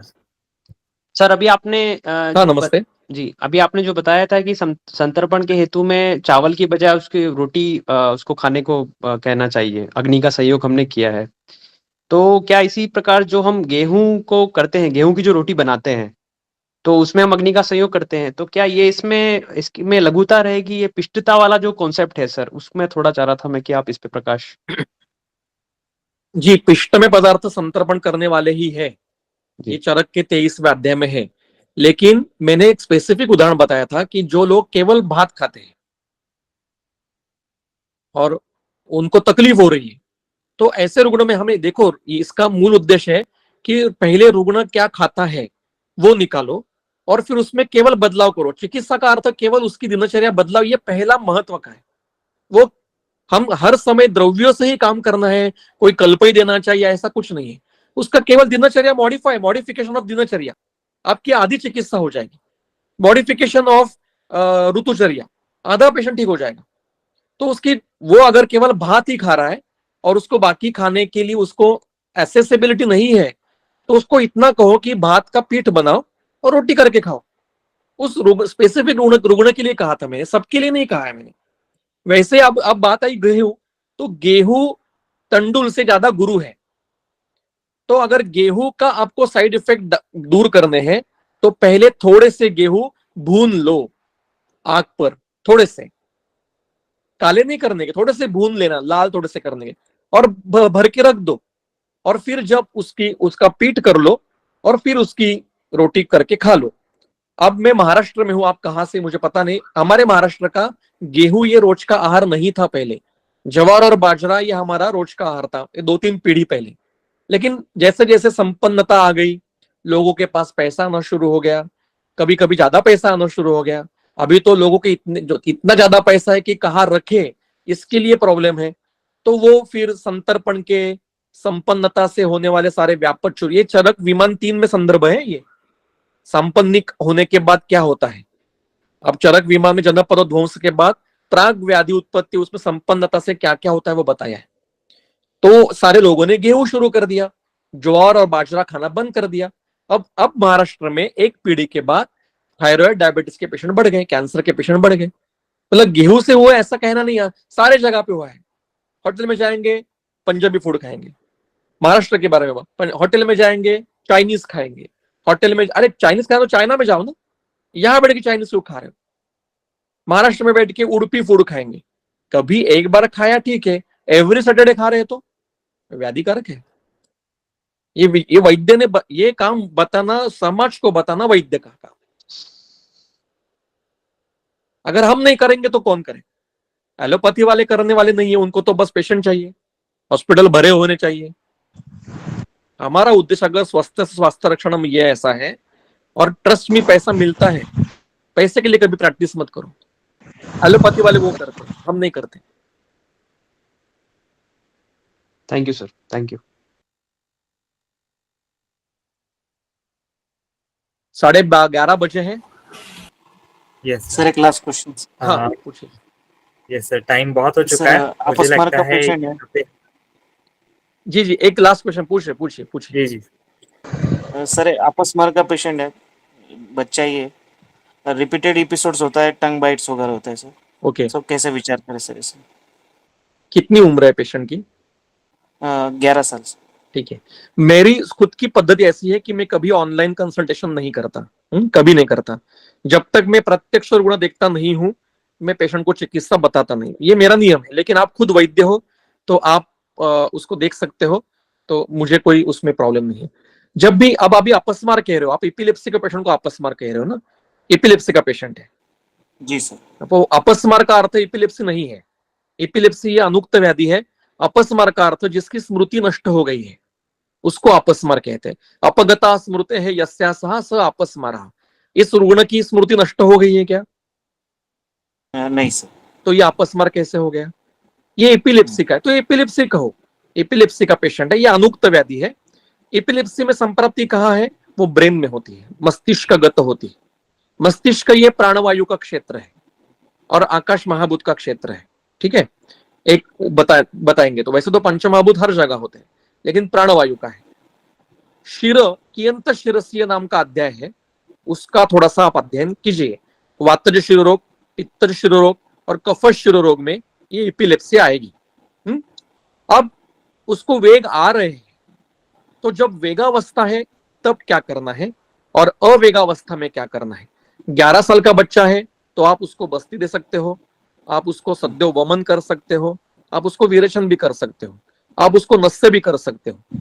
तो आप उसके एक एपिलेप्सी के अटैक आ रहे, ये बाजू छोड़ दो, ये अभी बाजू रखो, आप उसके शरीर के सारे दोषों के सिम्टम्स निकाल के रखो कि शरीर गौरव है क्या, पित्त अम्ल पित्त है क्या, छर्दी है क्या, शिरशूल है क्या, क्या क्या सिम्टम्स है, लक्षण क्या है।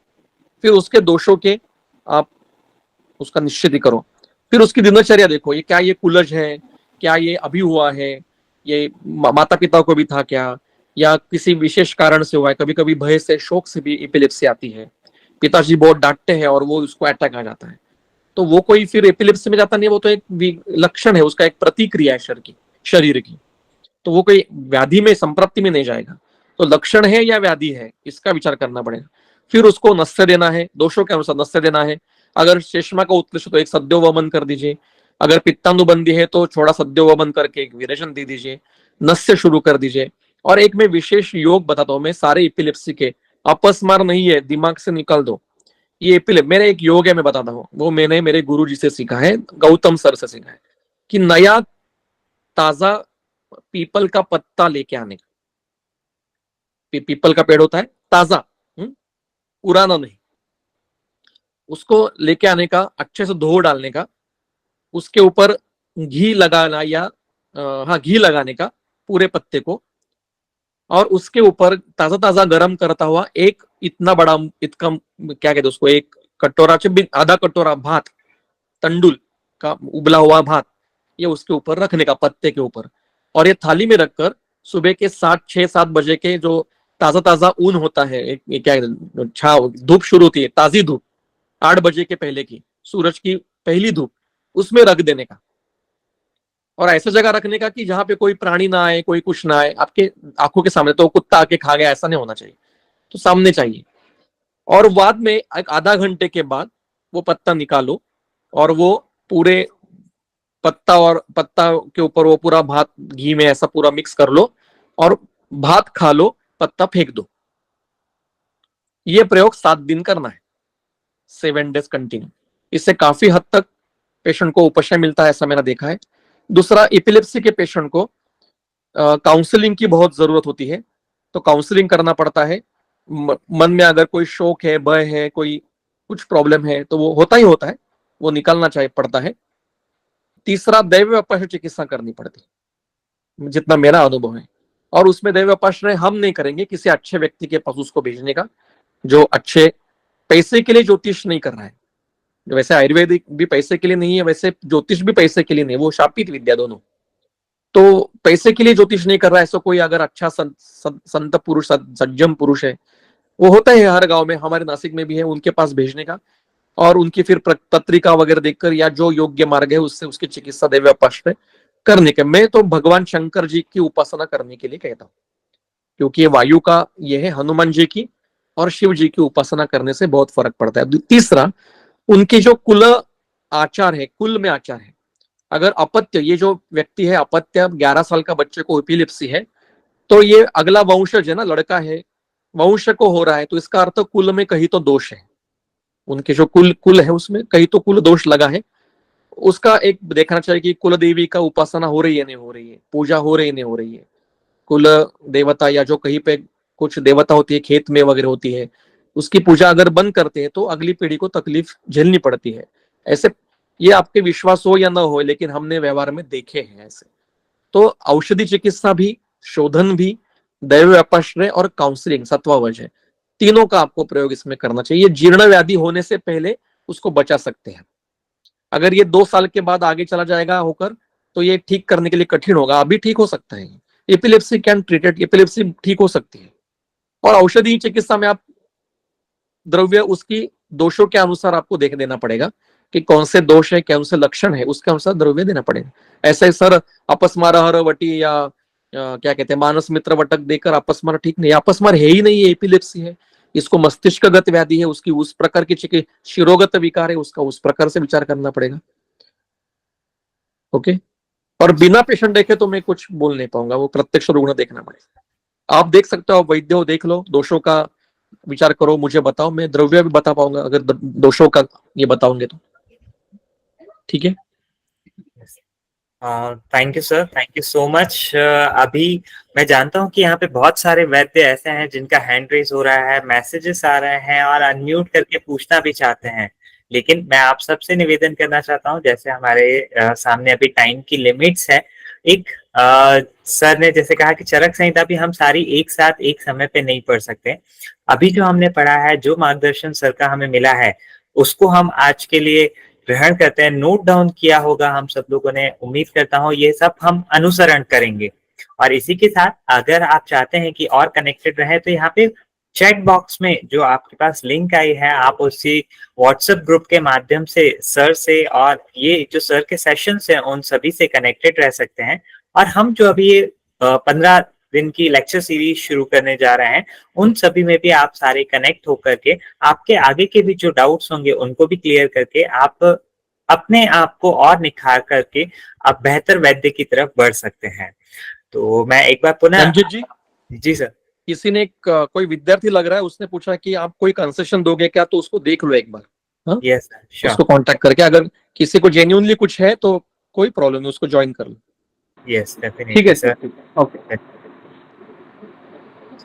सो once again sir, thank you so much इतने बहुमूल्य समय के लिए और इतने अच्छे इनपुट्स के लिए जिनकी तरफ हमने कभी सोचा भी नहीं था, वो हमें अभी यहाँ जानने को मिले हैं। और हम बहुत एक्साइटेड भी हैं कि आगे आने वाले 15 दिनों में हमें ऐसे बहुत सारे गूढ़ रहस्यों और अनुक्त विषय जो हैं जिसको हम शायद समझ ही नहीं पाते, देख ही नहीं पाते, हमारी उस दृष्टि का विकास होगा। उसके लिए सर आज का इस सेशन के लिए हम बहुत बहुत आभारी हैं। बहुत बहुत धन्यवाद सर।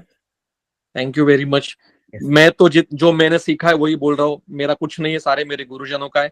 आप सभी ने इतने शांति से सुना और मुझे यहाँ पे बुलाया, और ये प्राणाभी सर जो ग्रुप है उन्होंने आयोजन किया,